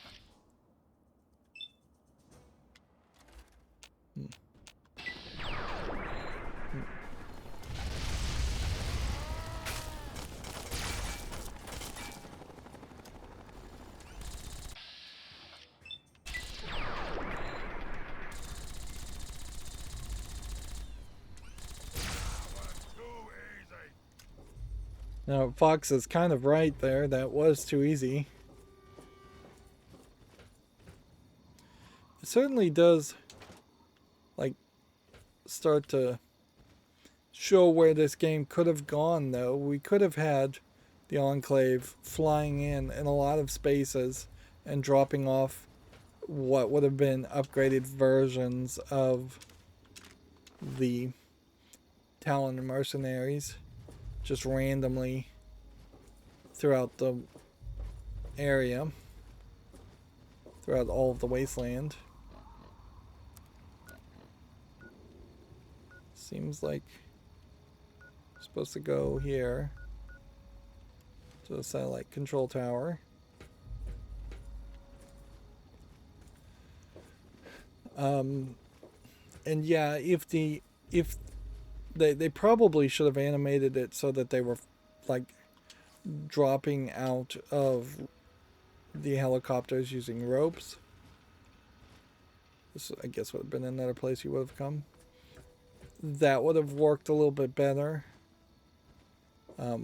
It probably was beyond their skill level or their time budget to program how Enclave would be able to jump out of buildings, jump out of kind of hovering vertebrates and land on the ground and not get stuck in the ground after the fact.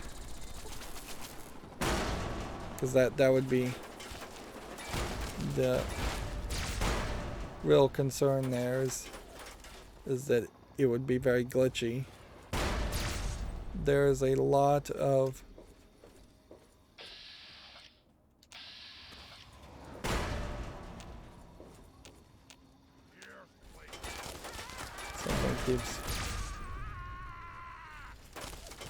something keeps shooting missiles at me, which is crippling me.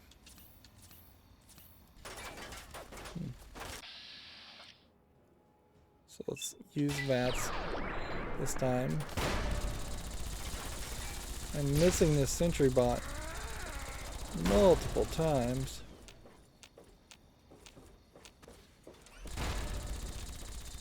What is hitting me?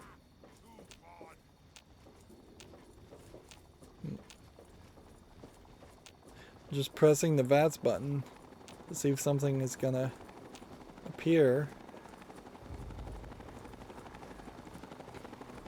But because you have to have them land, and then they just spawn in, which that only works if you are far enough away to not see them spawn in.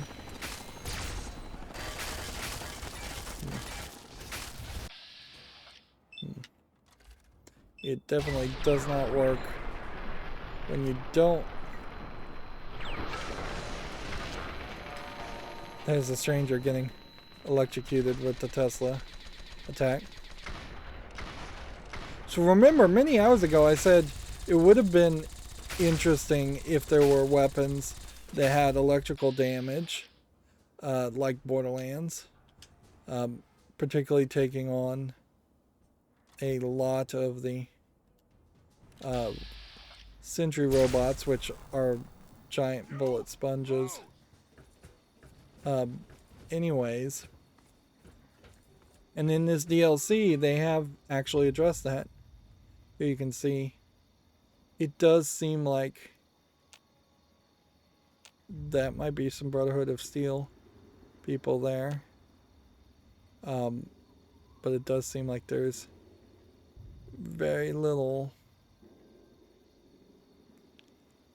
right here, at least. It's just mobile strike spots. I guess maybe they were testing out mobile strikes, airstrikes. There is reason to be cautious here.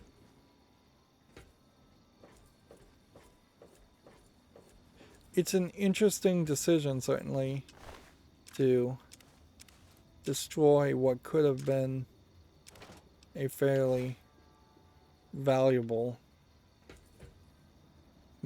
mobile operating base. Yeah, there's literally no reason to pick up caps, and there hasn't been for hundreds of hours.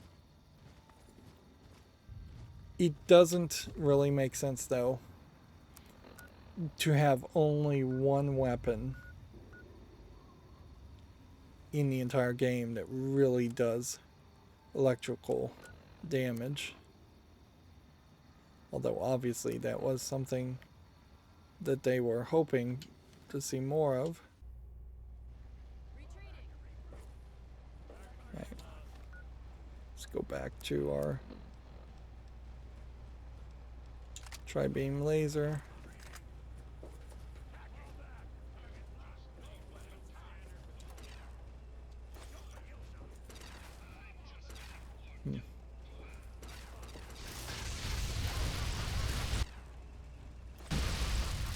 Who is hitting me? It's just a whole bunch of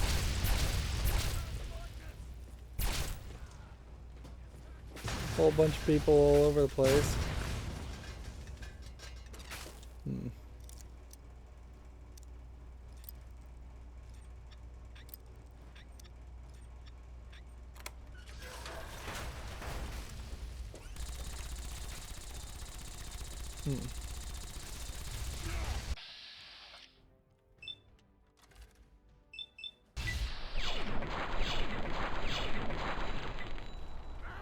These guys definitely have the advantage.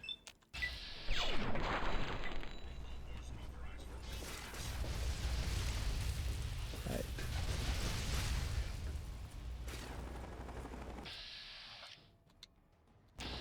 This is probably a great example of,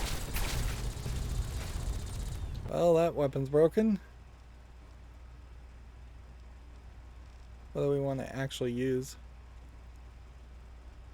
Heavy incinerator for 118, or a slow burn flamer for 127. Sniper rifle doesn't really make sense. Gatling laser for 134 is probably our best bet.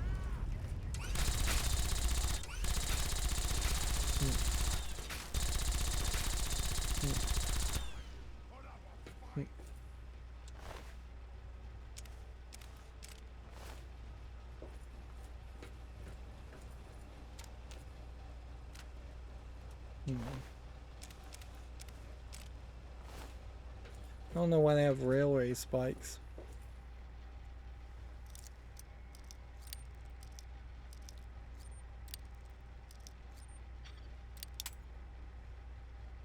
And see, we're doing kind of nicely on bobby pins.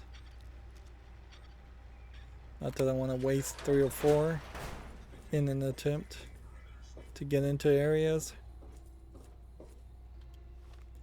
In a lot of ways, I'm just trying to figure out where I am. Seems like there's a couple doorways.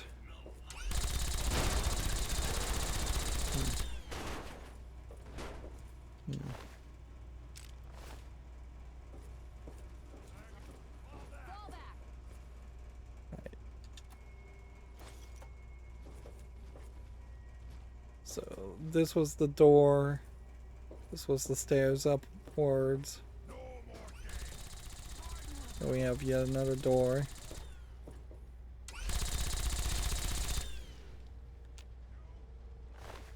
It's fairly grotesque when their head's missing that their shield is. Right, so looks to me like there's just this computer. And this is just another way that you maybe could have snuck in. Let's just break one lock and then try lockpicking the other one.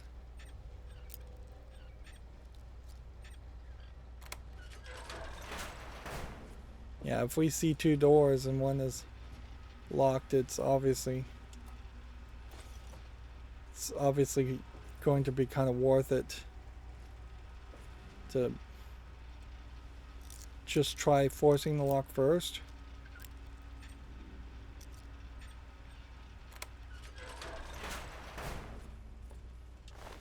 Mr. Gusty.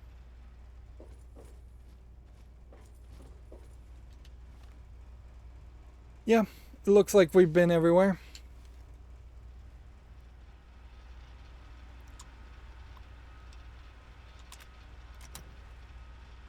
Unlock station doors. Let's see. Pause now if you want to read this. Pause now if you want to. Well, pause now if you want to read this. Pause now if you want to read this. Pause now if you want to read this. A little bit more story. I'm fairly certain, yeah, had I just gone up the center way where the conflict had happened.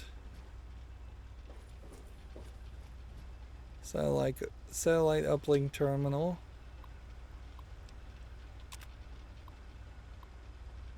Pause now. So they're apparently pause now, firing something from space.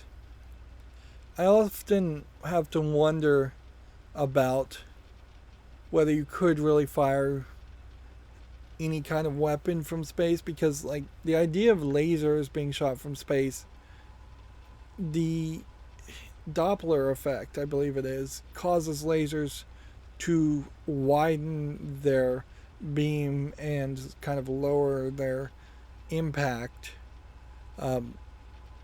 So unless there's some secret technology I'm not aware of, you really couldn't just take a high-powered, like chemical solid-state laser, something that was sending out like megawatts and megawatts of power, and fire it back to Earth and do much of anything. Like maybe you could heat up a place, maybe you could start a fire, but that's about it. You're not going to get big giant explosions where you've like turned the air to plasma or anything like that. And even to shoot out megawatts of power, you probably are going to have to you're probably going to have to like have some major power generation on it. So looking at this satellite has only 4 more shots it could do, or 4 more warhead salvos it could do, and only had 8 to begin with. Load payload.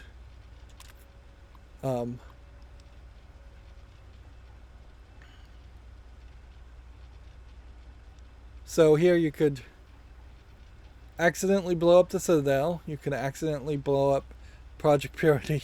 You could accidentally blow up Megaton. You could also accidentally blow up Rivet City. Or you can for some reason target your own place, which you would think if you can target Adams Air Force Base platform, then you would be able to target a lot more.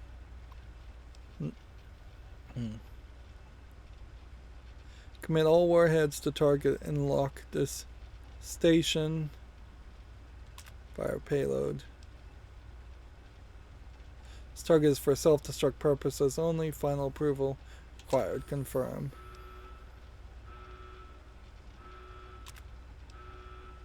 Alright. I just hit the B button and gain some karma. So now it's just a mad dash.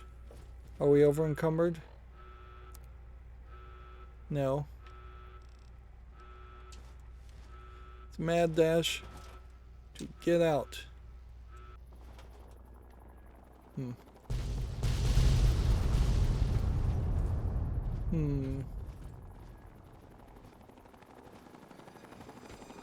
Someone coming to save us? I hope. Brotherhood. So we're gonna fly it. Surprised to see me? And so we get Sentinel Lions back, and I'll say, you look much better. She looks awful.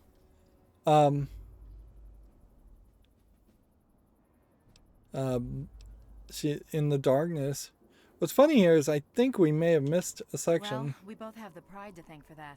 Without them, we'd both be dead. But enough about me. You've done one hell of an outstanding job out here, soldier. A hell of a job.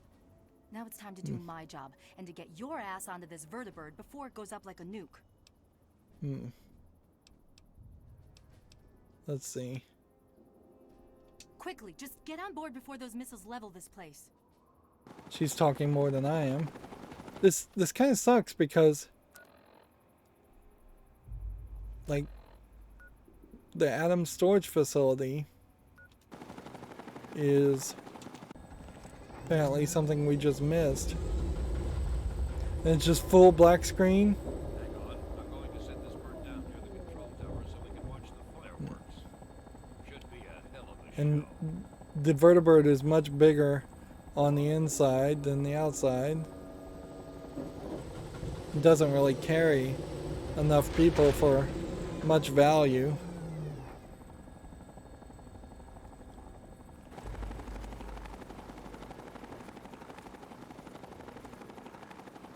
So I assume we're supposed to be looking here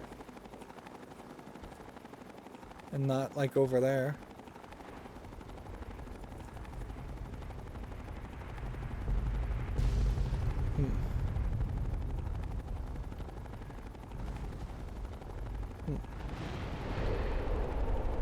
And so you have this kind of like giant, almost mushroom cloud, but not really, explosion. Here's the question though, why did we not nuke Vault 87 instead? That potentially would have gotten rid of the super mutants threat completely and kept the mobile base. Because I'd literally killed everybody on the mobile base. There might have been like one straggler Enclave, but the Enclave were dead. There's no reason to destroy this technology. And it frankly smacks in the face of the whole idea of the this guy, I believe, is crouching down and not stuck in the floor. The whole idea of the Brotherhood of Steel is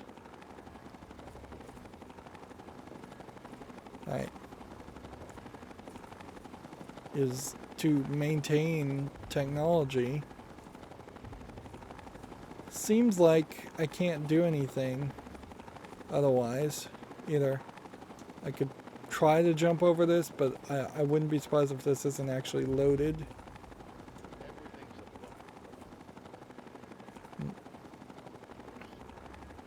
I wouldn't be surprised if you can go back and it's in that area and it'll be slightly destroyed and that's it.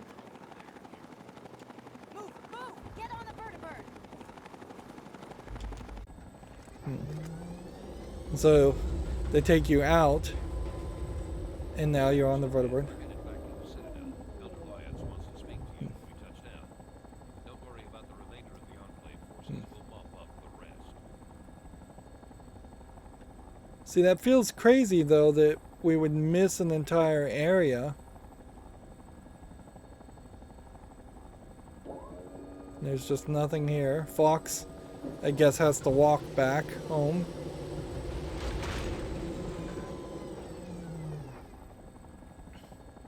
This is obviously another experiment in just transitioning. When I first met you some time ago, I was leery of This your is motivations. pretty much the end of the Even more Brotherhood of concerned with Steel your methods. expansion, I would The guess. battle for Project Purity, you proved yourself. And any doubts that I had about you dissipated on that day.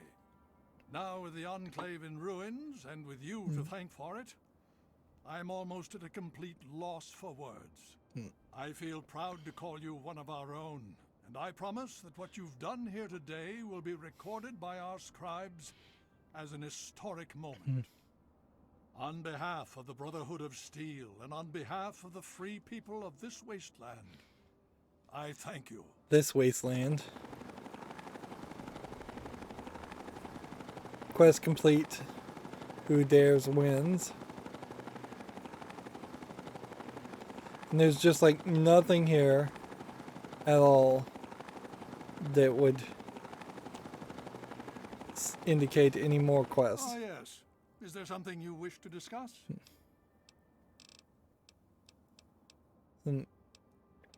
So, Yes.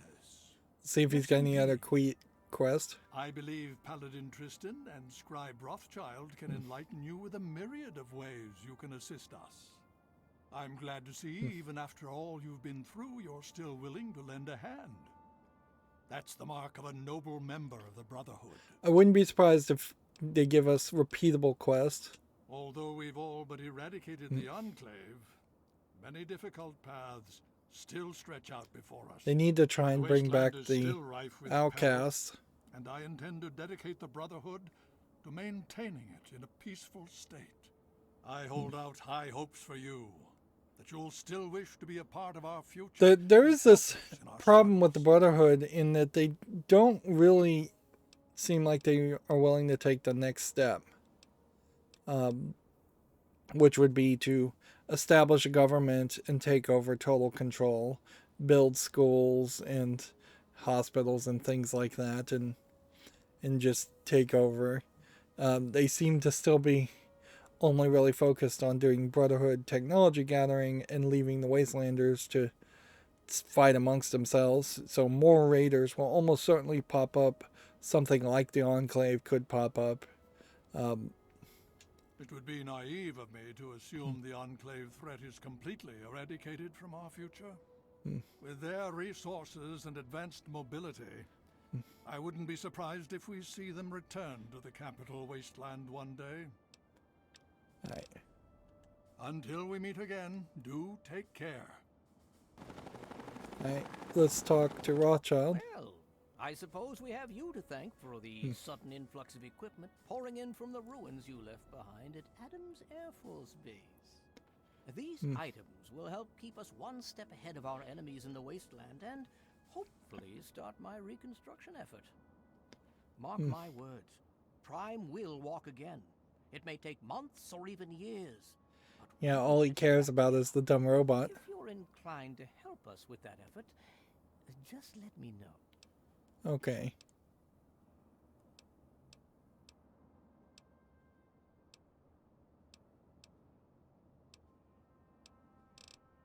Let's see, let's ask about the purifier.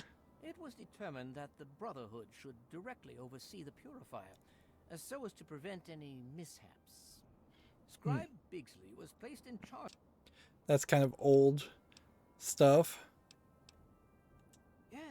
Yes, please. Your help would be most welcome. As you know, my main task is the reconstruction of Liberty Prime. What would be funny is if all of a sudden he asks for scrap metal. To get him back on his feet will take not only a good deal of scavenged parts, but I need some special items for his complex systems. In your travels, be on the lookout for sensor modules.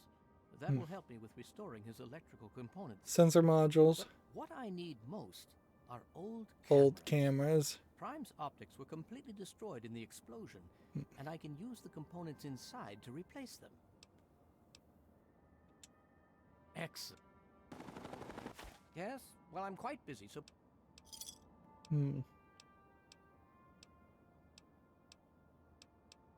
We have so much to do. The only... If only we... Remember, I'm Sensor modules and cameras. Goodbye. Please come back if you find anything interesting. And so what was the other thing? Other person we were talking to? When I first saw you long ago in that alley in Chevy Chase, I thought you were just some trashy... My father thinks the world of you. It's just so much dialogue. I don't really care. I just want to read. Maybe we could have had time to become friends. Again, another I potential wish you the best of luck, and I hope you stick around for a while. romance option We in need a people game like that you to help us chose finish not what to we have any started. romance options. Well, the prize got the downtown area pretty well covered. You may want to talk to Paladin Tristan or Scribe Rothschild. They may have something for you to do. Good luck. It's always a pleasure to have you around. Yeah. So, Paladin Tristan. Where would be Paladin Tristan? Need something, friend? You honor us with your presence here. And I just don't think I'll be using the Tesla cannon in most cases. Hail. It certainly would be helpful if there was a couple of arrows just always pointing to the people you actually want to talk to. Particularly if you're going to be in an area like this where there's a lot of room for random NPCs to be in the way. I guess Paladin Tristan is probably the guy that I thought might try to take over the Brotherhood of Steel. We never even really did anything with this guy. Good to see you. Shoot him. Yeah. Hoo-ah, soldier. Like just Stay straight. Once again. Paladin Gunny. It might not be a terrible idea to...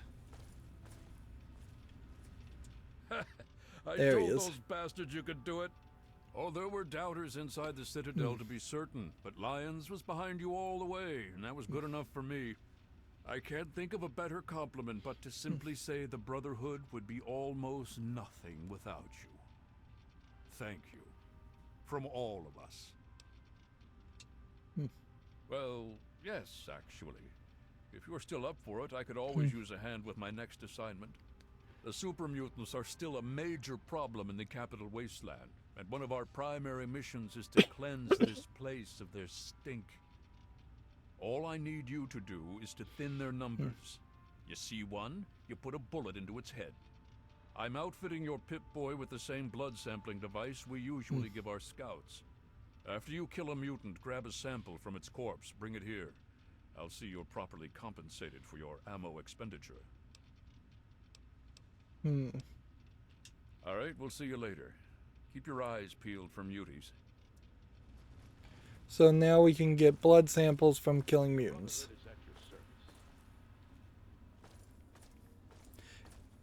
So, yeah. Repeatable quests. And world map wise,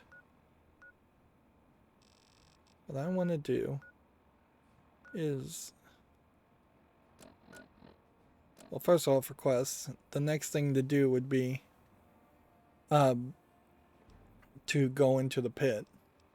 There's just nothing more to do.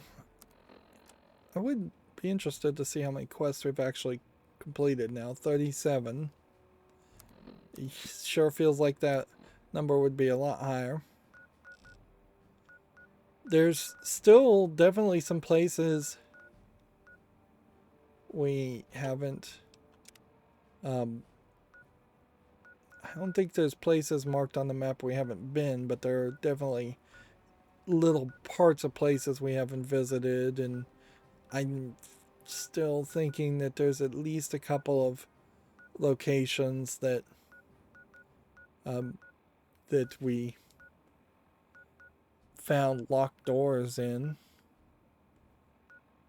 It's probably not really worth it to go to the Rockland car tunnel area.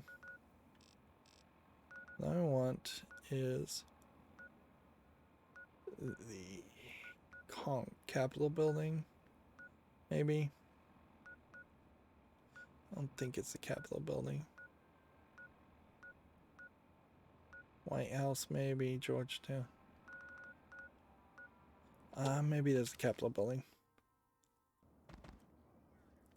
Could also potentially get rid of some inventory. Let's see, fighting. Super mutant overlords. Let's see how electrical damage works on super mutants.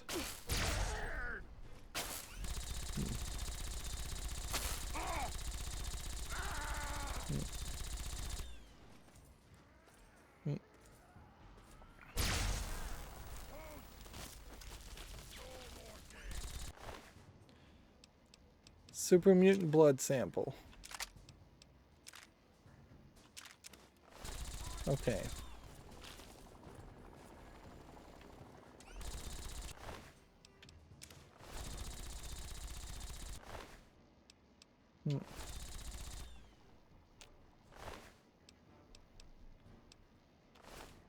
Yeah. A lot of these bodies I know were left here previously.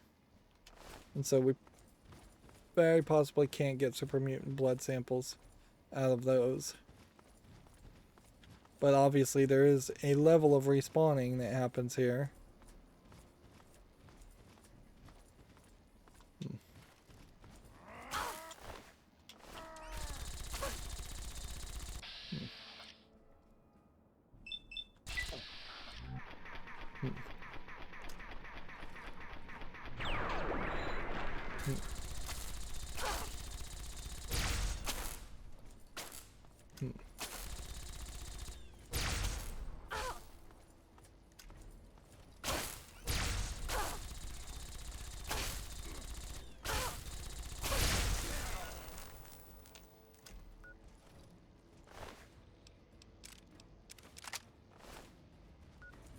We can get some tri-beam laser items now.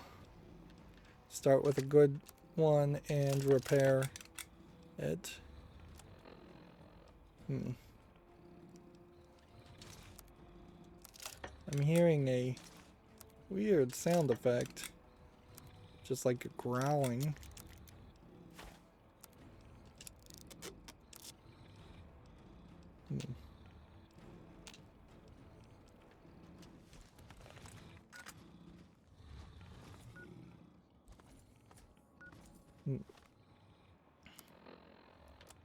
Let's go and get our health up.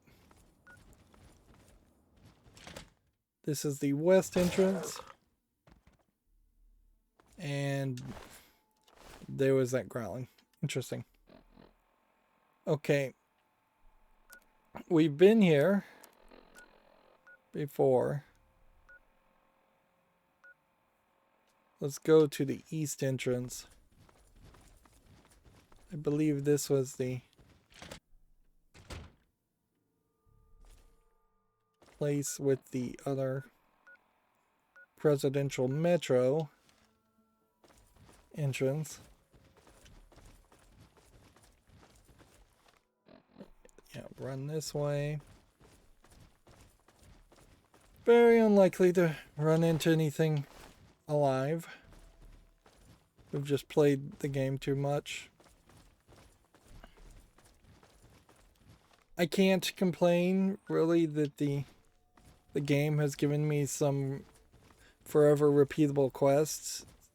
Obviously, if there is an audience out there of people who want to continue to play Fallout 3 after having done nearly every single bit of content in Fallout 3, I'm not going to blame them for accommodating that. And it is so incredibly obvious that this is a case of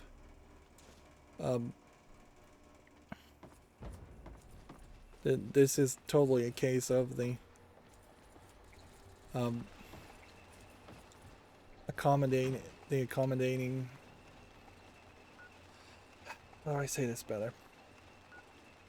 This is very obviously a case of the game accommodating those players.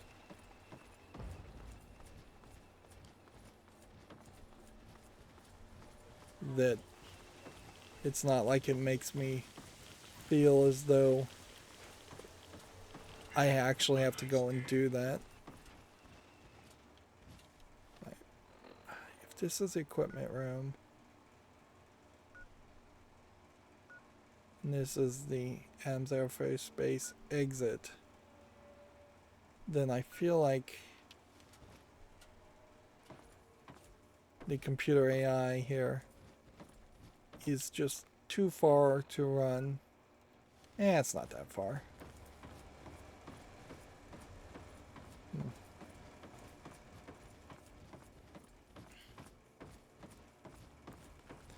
But yeah, once again, I can't help but feel like they've wasted a character for no good reason.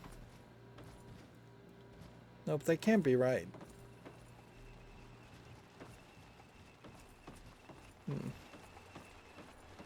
If you're going to have a computer artificial intelligence and try to tell some sort of sci-fi story around it, you should do something more than a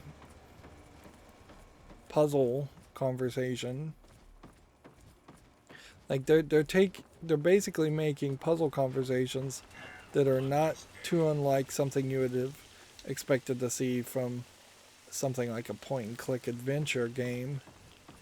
Something that would have not had the first-person shooting element as a gameplay mechanic. Where does this go?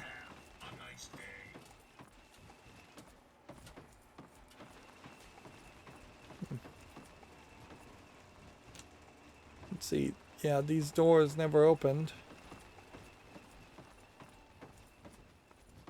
There was something to that.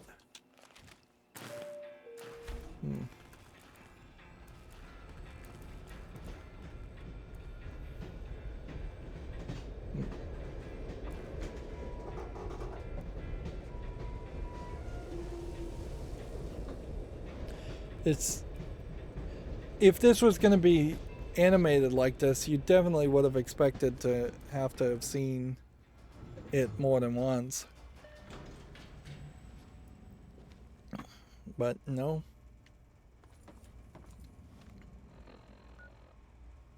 Yeah. I don't know how, but I'm walking right past. I missed it. I guess it's possible that the AI is somewhere completely different.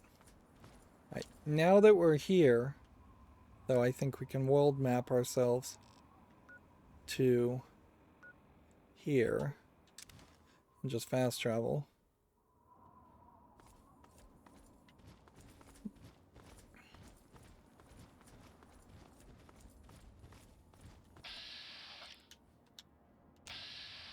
And we can see that this is straight up Brotherhood of Steel territory. So they did take over the Air Force Base. Be aware of the present moment. The entrance is missing on this. So I'm assuming that means we don't get to do anything. We could potentially wander around here and see if we find any fallen Brotherhood of Steel initiatives to get some more holotags, but we kind of know that the holotags don't matter. Whatever is powering these shields obviously is still powering them. Clearly that's glitched.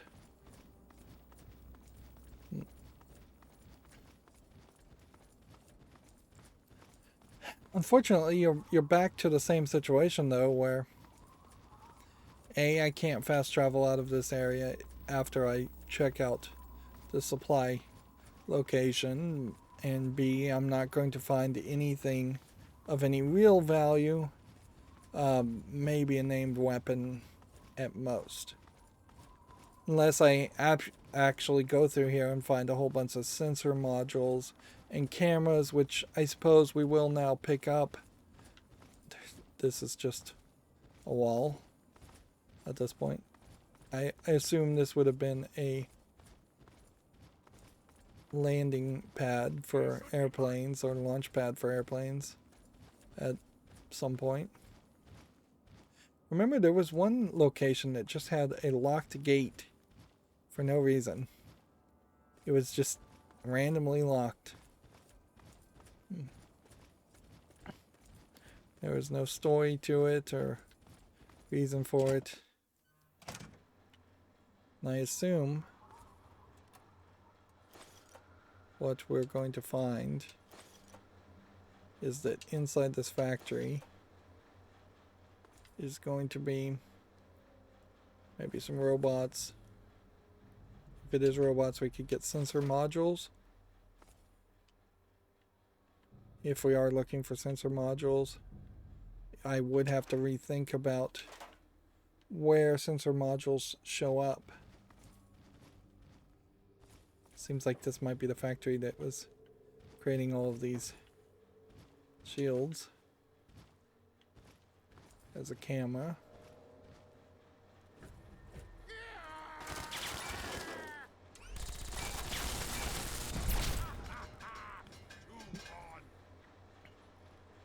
Rapid torch flamer. That seems like that's a named thing. Whole bunch of flamer fuel, missiles, more mini nukes. I'd be interested in checking to see how many mini nukes we actually have as far as ammo, because we've been just collecting them. 34. They are exceedingly rare, and there seems like there is no way to craft them, which it would make a lot of sense for the workbenches to be able to craft mini nukes.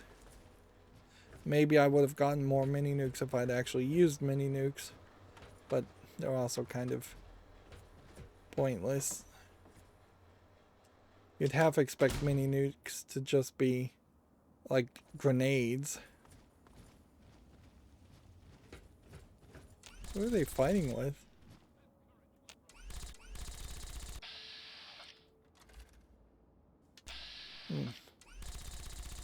Some Enclave people showing up.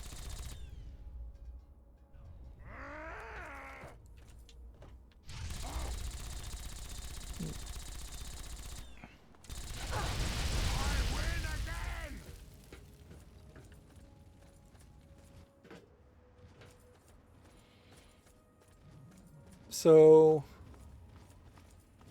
yeah.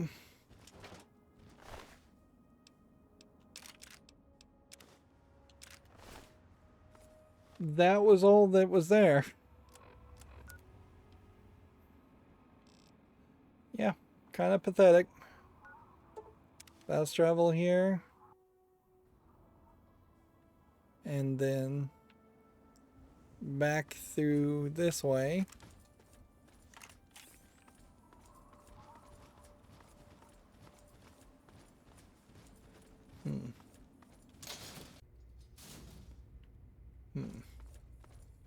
And then I guess we have to kind of rush. Or can we fast travel where we are? If we could fast travel from where we are, it would actually only hurt us. Because we could be fast traveling in the wrong direction.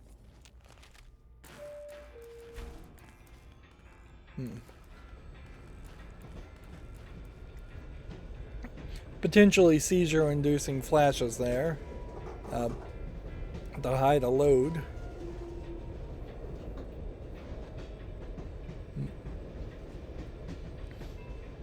And I don't believe for a second that there's a switch or a split path here that would take me somewhere else.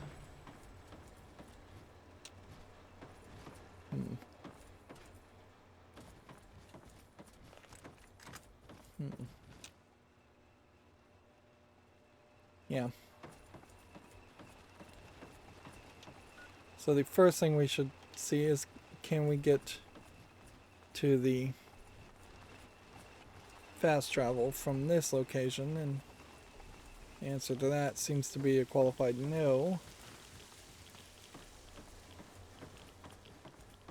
So we'll instead run this way and see if we can find Margot while exiting.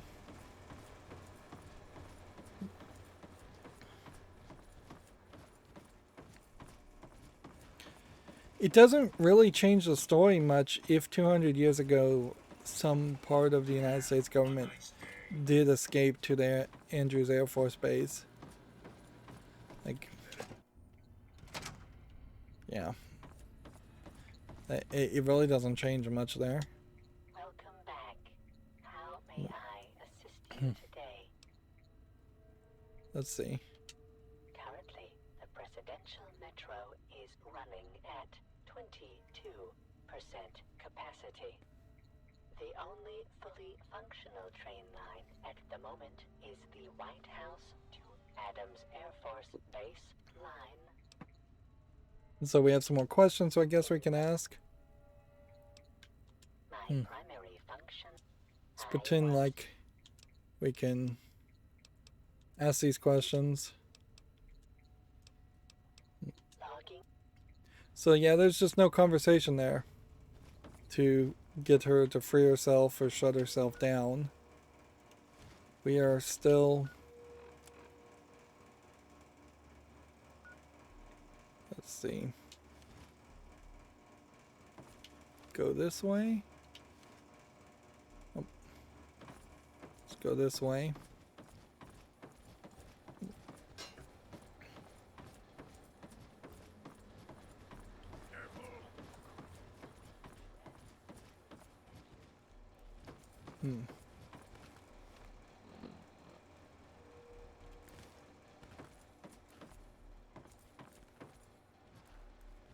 Yep. I think we probably already hacked that.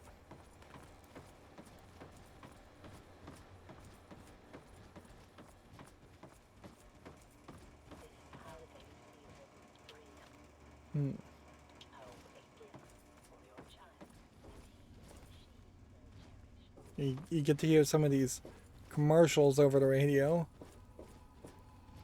which that's something I guess we could have heard more of over the radio if we listened to the radio. I think the fact that there is a radio, so many radio stations built into this game, does highlight the fact that the game itself is kind of boring, and then they knew the game itself was kind of boring. Arguably, GTA also has that same problem. Grand Theft Auto is notoriously known for having radio stations.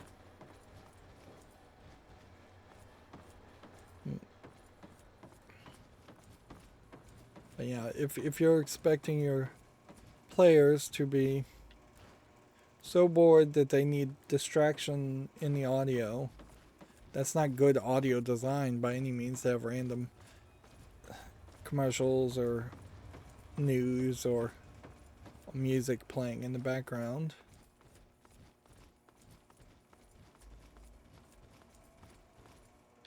Again, these doors aren't even labeled as doors. Which it might be better if all the doors that actually are always going to be inaccessible were just labeled as inaccessible or not labeled at all. Although labeling it as inaccessible is actually better, because then I can look directly at the door and know that that's the case.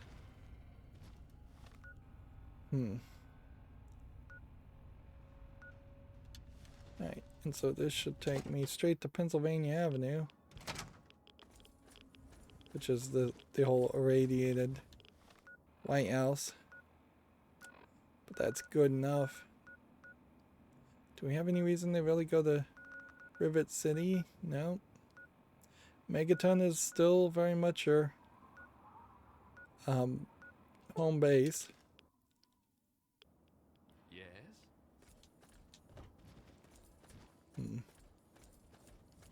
I don't think Fox has actually anything.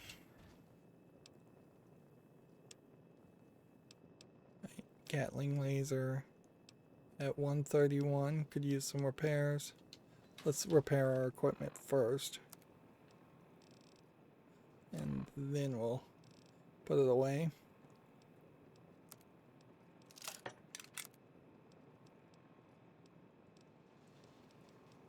Heavy incinerator,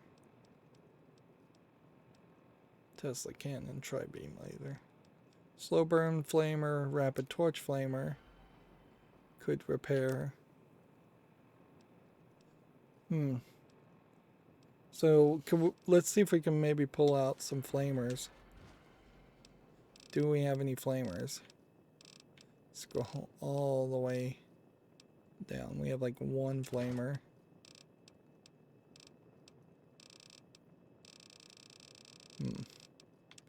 Meanwhile, we'll just drop everything else.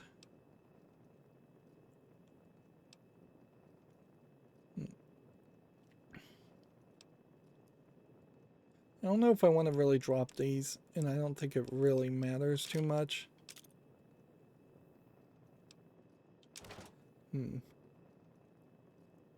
Heavy incinerator may be your best bet if we were going to use anything, but I'm not going to really use any of this.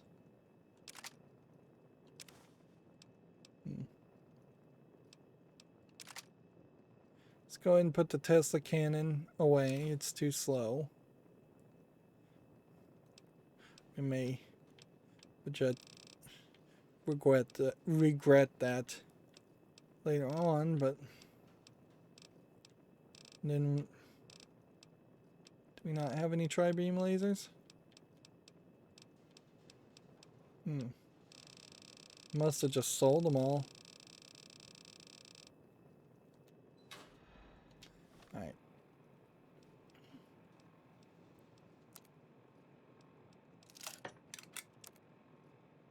Slow burn does 126 with HP 8. Rapid torch does 97. So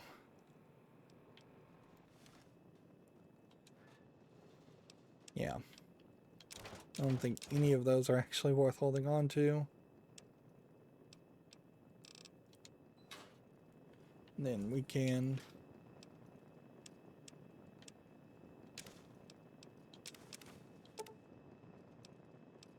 get rid of anything that weighs anything.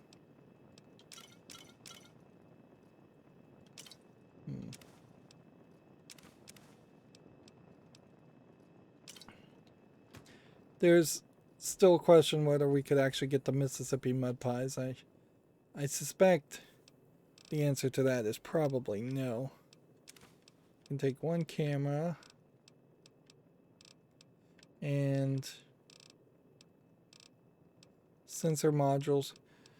It's funny, the sensor modules are the same thing that the outcasts were looking for, so it seems like throughout the entirety of the game you should be trying to collect sensor modules, not fission batteries.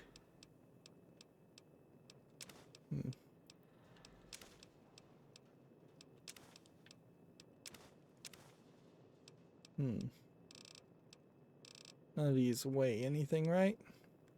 Just this pre-war book that we still have no idea what that's supposed to be about. It really feels like it's just glitched. Then we hold on to ammo, and we really don't have any reason to sleep.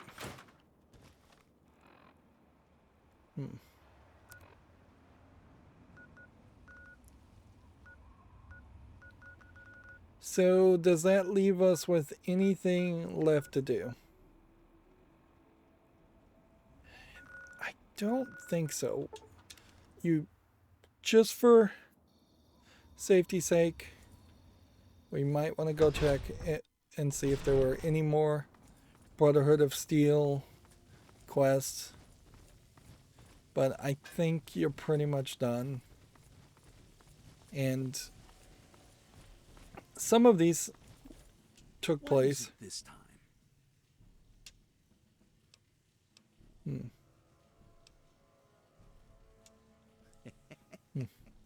I guess we can finish this quest. He's more clever than I thought.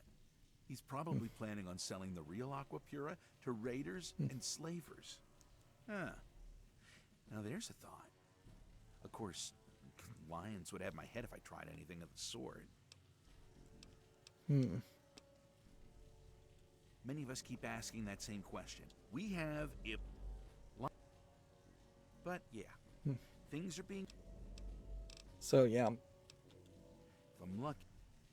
We informed Bigsley that Griffin was selling irradiated water, and he doesn't care. So Bigsley is kind of a bad guy, but he's, I don't think, a bad enough guy that I would want to kill him. Nor does it feel like that puts us in a different position.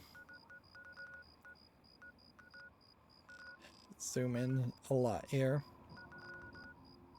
Yeah, with the exception of maybe going through every single quest and figuring out the National Guard code, which we obviously missed a couple numbers there. We can't get the HQ of the bad guys that would have been the opposite version of the regulators. And we can't, because we can't take that perk. It would have been very nice at this point if it reset you and it did let you take perks.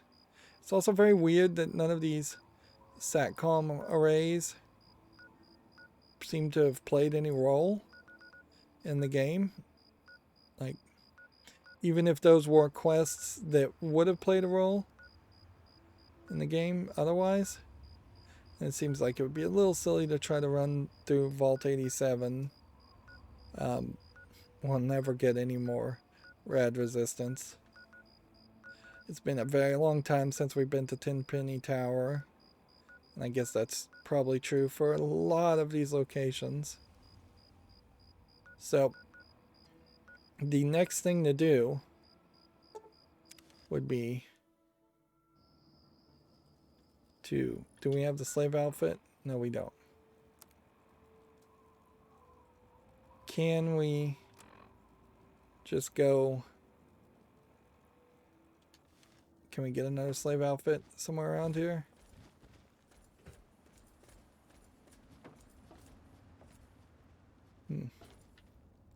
Because that would be fairly convenient. Pitt slave. Well, he took his clothes.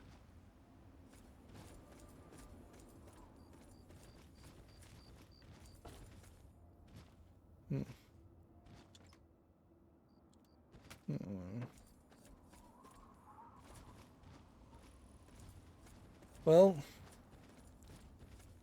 let's see if we can wear the Pitts. Just go wearing heavy armor. Because clearly they want you to not take. Before we go, there's one last thing. Like, clearly they don't want you to wear power armor in this DLC. So going into the pit is going to take us to a completely different location. We're done with the wasteland pretty much forever. We'll come back to the wasteland to do some other DLC. Relax, it's not about you. It's about your companion. We only have enough supplies for 2. He's gonna have to stay behind. Besides, we don't need a, whatever he is tagging along with us. He'll only draw attention. Let's see. We might as well. Yeah, I'm sure. You can hook up with him again when you get back. So you Come don't on, get your let's get going. companion either.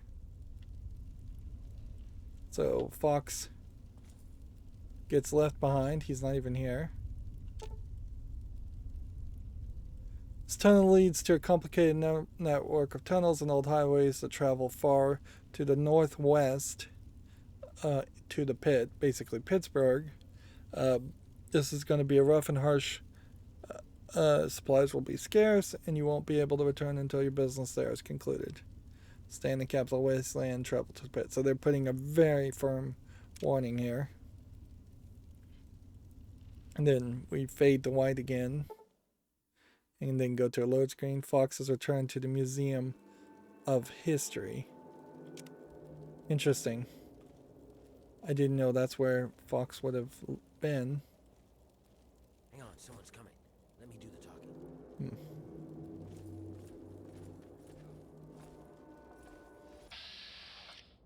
Pit Raider.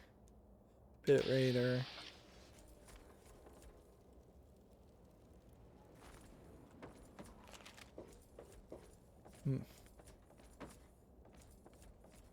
Hey, what are you guys doing here? I might ask you the same thing. You got a lot of guts coming back to this place, foreigner. Yeah? Well, I guess that's the difference between us. I have a lot of guts. You don't. There you are. What are you waiting for? Get him! Here come more of them. Watch out. Where? He basically shot everybody. Hey. Help me out.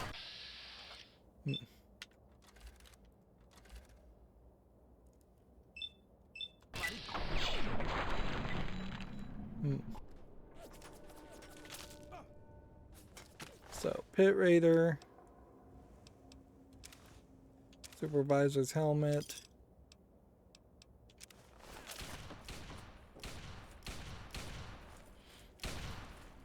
So, it's definitely a shoot first, ask questions never idea. We're gonna have probably some interesting pieces of armor, if nothing else. Wouldn't be surprised if we actually have some interesting weapons that we start running into eventually.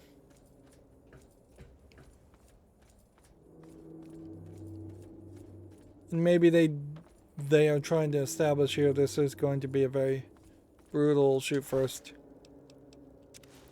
experience, and so it's going to be more action focused and less around like talking your way through things, which would be fine because honestly talking your way through scenarios is the boring thing to do. I don't think I can get up there. They're hanging bodies and still using that gory imagery that doesn't really make sense. It doesn't tonally feel accurate. We've got to keep moving. There's no time. Okay. So do we want to end here, or is this going to potentially take us? I think this is probably a fairly good place to stop playing. And if I'm going to have to hold on to this power armor, I might as well just wear it.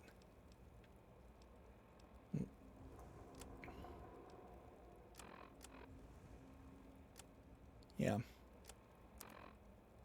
Okay.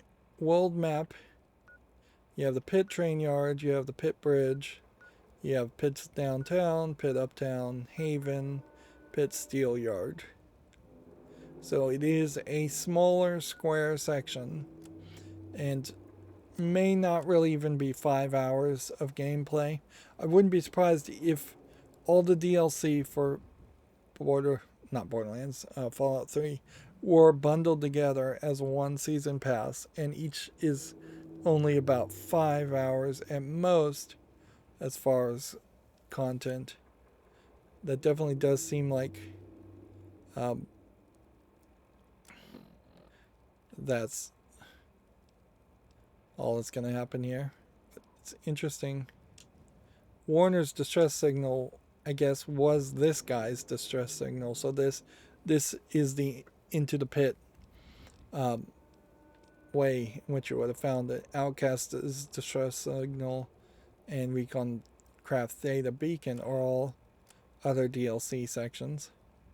I also wouldn't be particularly surprised if there's kind of nothing here and it's more fictitious design, and that there is actually a fairly small area that you actually interact with. Set that as our quest. We've got all the things set up stats wise. We can take a rat away, certainly. I am thoroughly disappointed in the fact that getting almost perfect did not synergize with the bobbleheads to get you to 100%. Not that it really matters now, because even if I have charisma down at 8, I could do a lot of charisma conversation things that I couldn't have done up until this point. The problem is there aren't that many left. So there's an argument, certainly, that you would want to be able to play a New Game Plus and start with all your perks and all your skills and have everything at 999 and play again. And since I don't think there really is a way to do that, I would have to kind of assume that the best thing to do, if you want to see all the content in this game, which is a very long game, and not really experience the negatives of not being able to play some of the content because of how you built out your character, I would have to say the right thing to do is probably to find some kind of code, console code, or cheat that would just bring you up to level 30 at the beginning of the game. Which that would be a very different experience, certainly. Like, no longer needing to grind at all for hundreds of hours. Just killing things because they're in your way. Being able to pick all of the perks and bonuses certainly would be nice. At the very least, if you're not going to let people cheat to that level, it would be nice if I would have been able to take my character save file from Fallout 3 and it give me some little bonus for Fallout 4. Because all of these open world RPGs start to fall apart when there's a Final Fantasy 7, 8, 9, 10, 11, 12, 13, 14, 15, although 14 is an online one, potentially spending hundreds and hundreds of hours playing the same game over and over again just doesn't make sense. Same is kind of true for like Pokemon. Like it should have been a lot easier for players to play Pokemon Red or Blue and then transfer the original 150 or 300 Pokemon, whatever it was, to the next generation of that game, and then have to only really focus on finding the new Pokemon. And there was some level at which you could do that, but not an easy level. Anyways, we've gone 3 hours. That's going to be it for this recording. As always, I ask you to like, share, subscribe, comment, and watch every second of my videos. If you want to friend or follow me on any social media sites, there's a whole bunch of links down below. Thank you for watching. Have a good evening.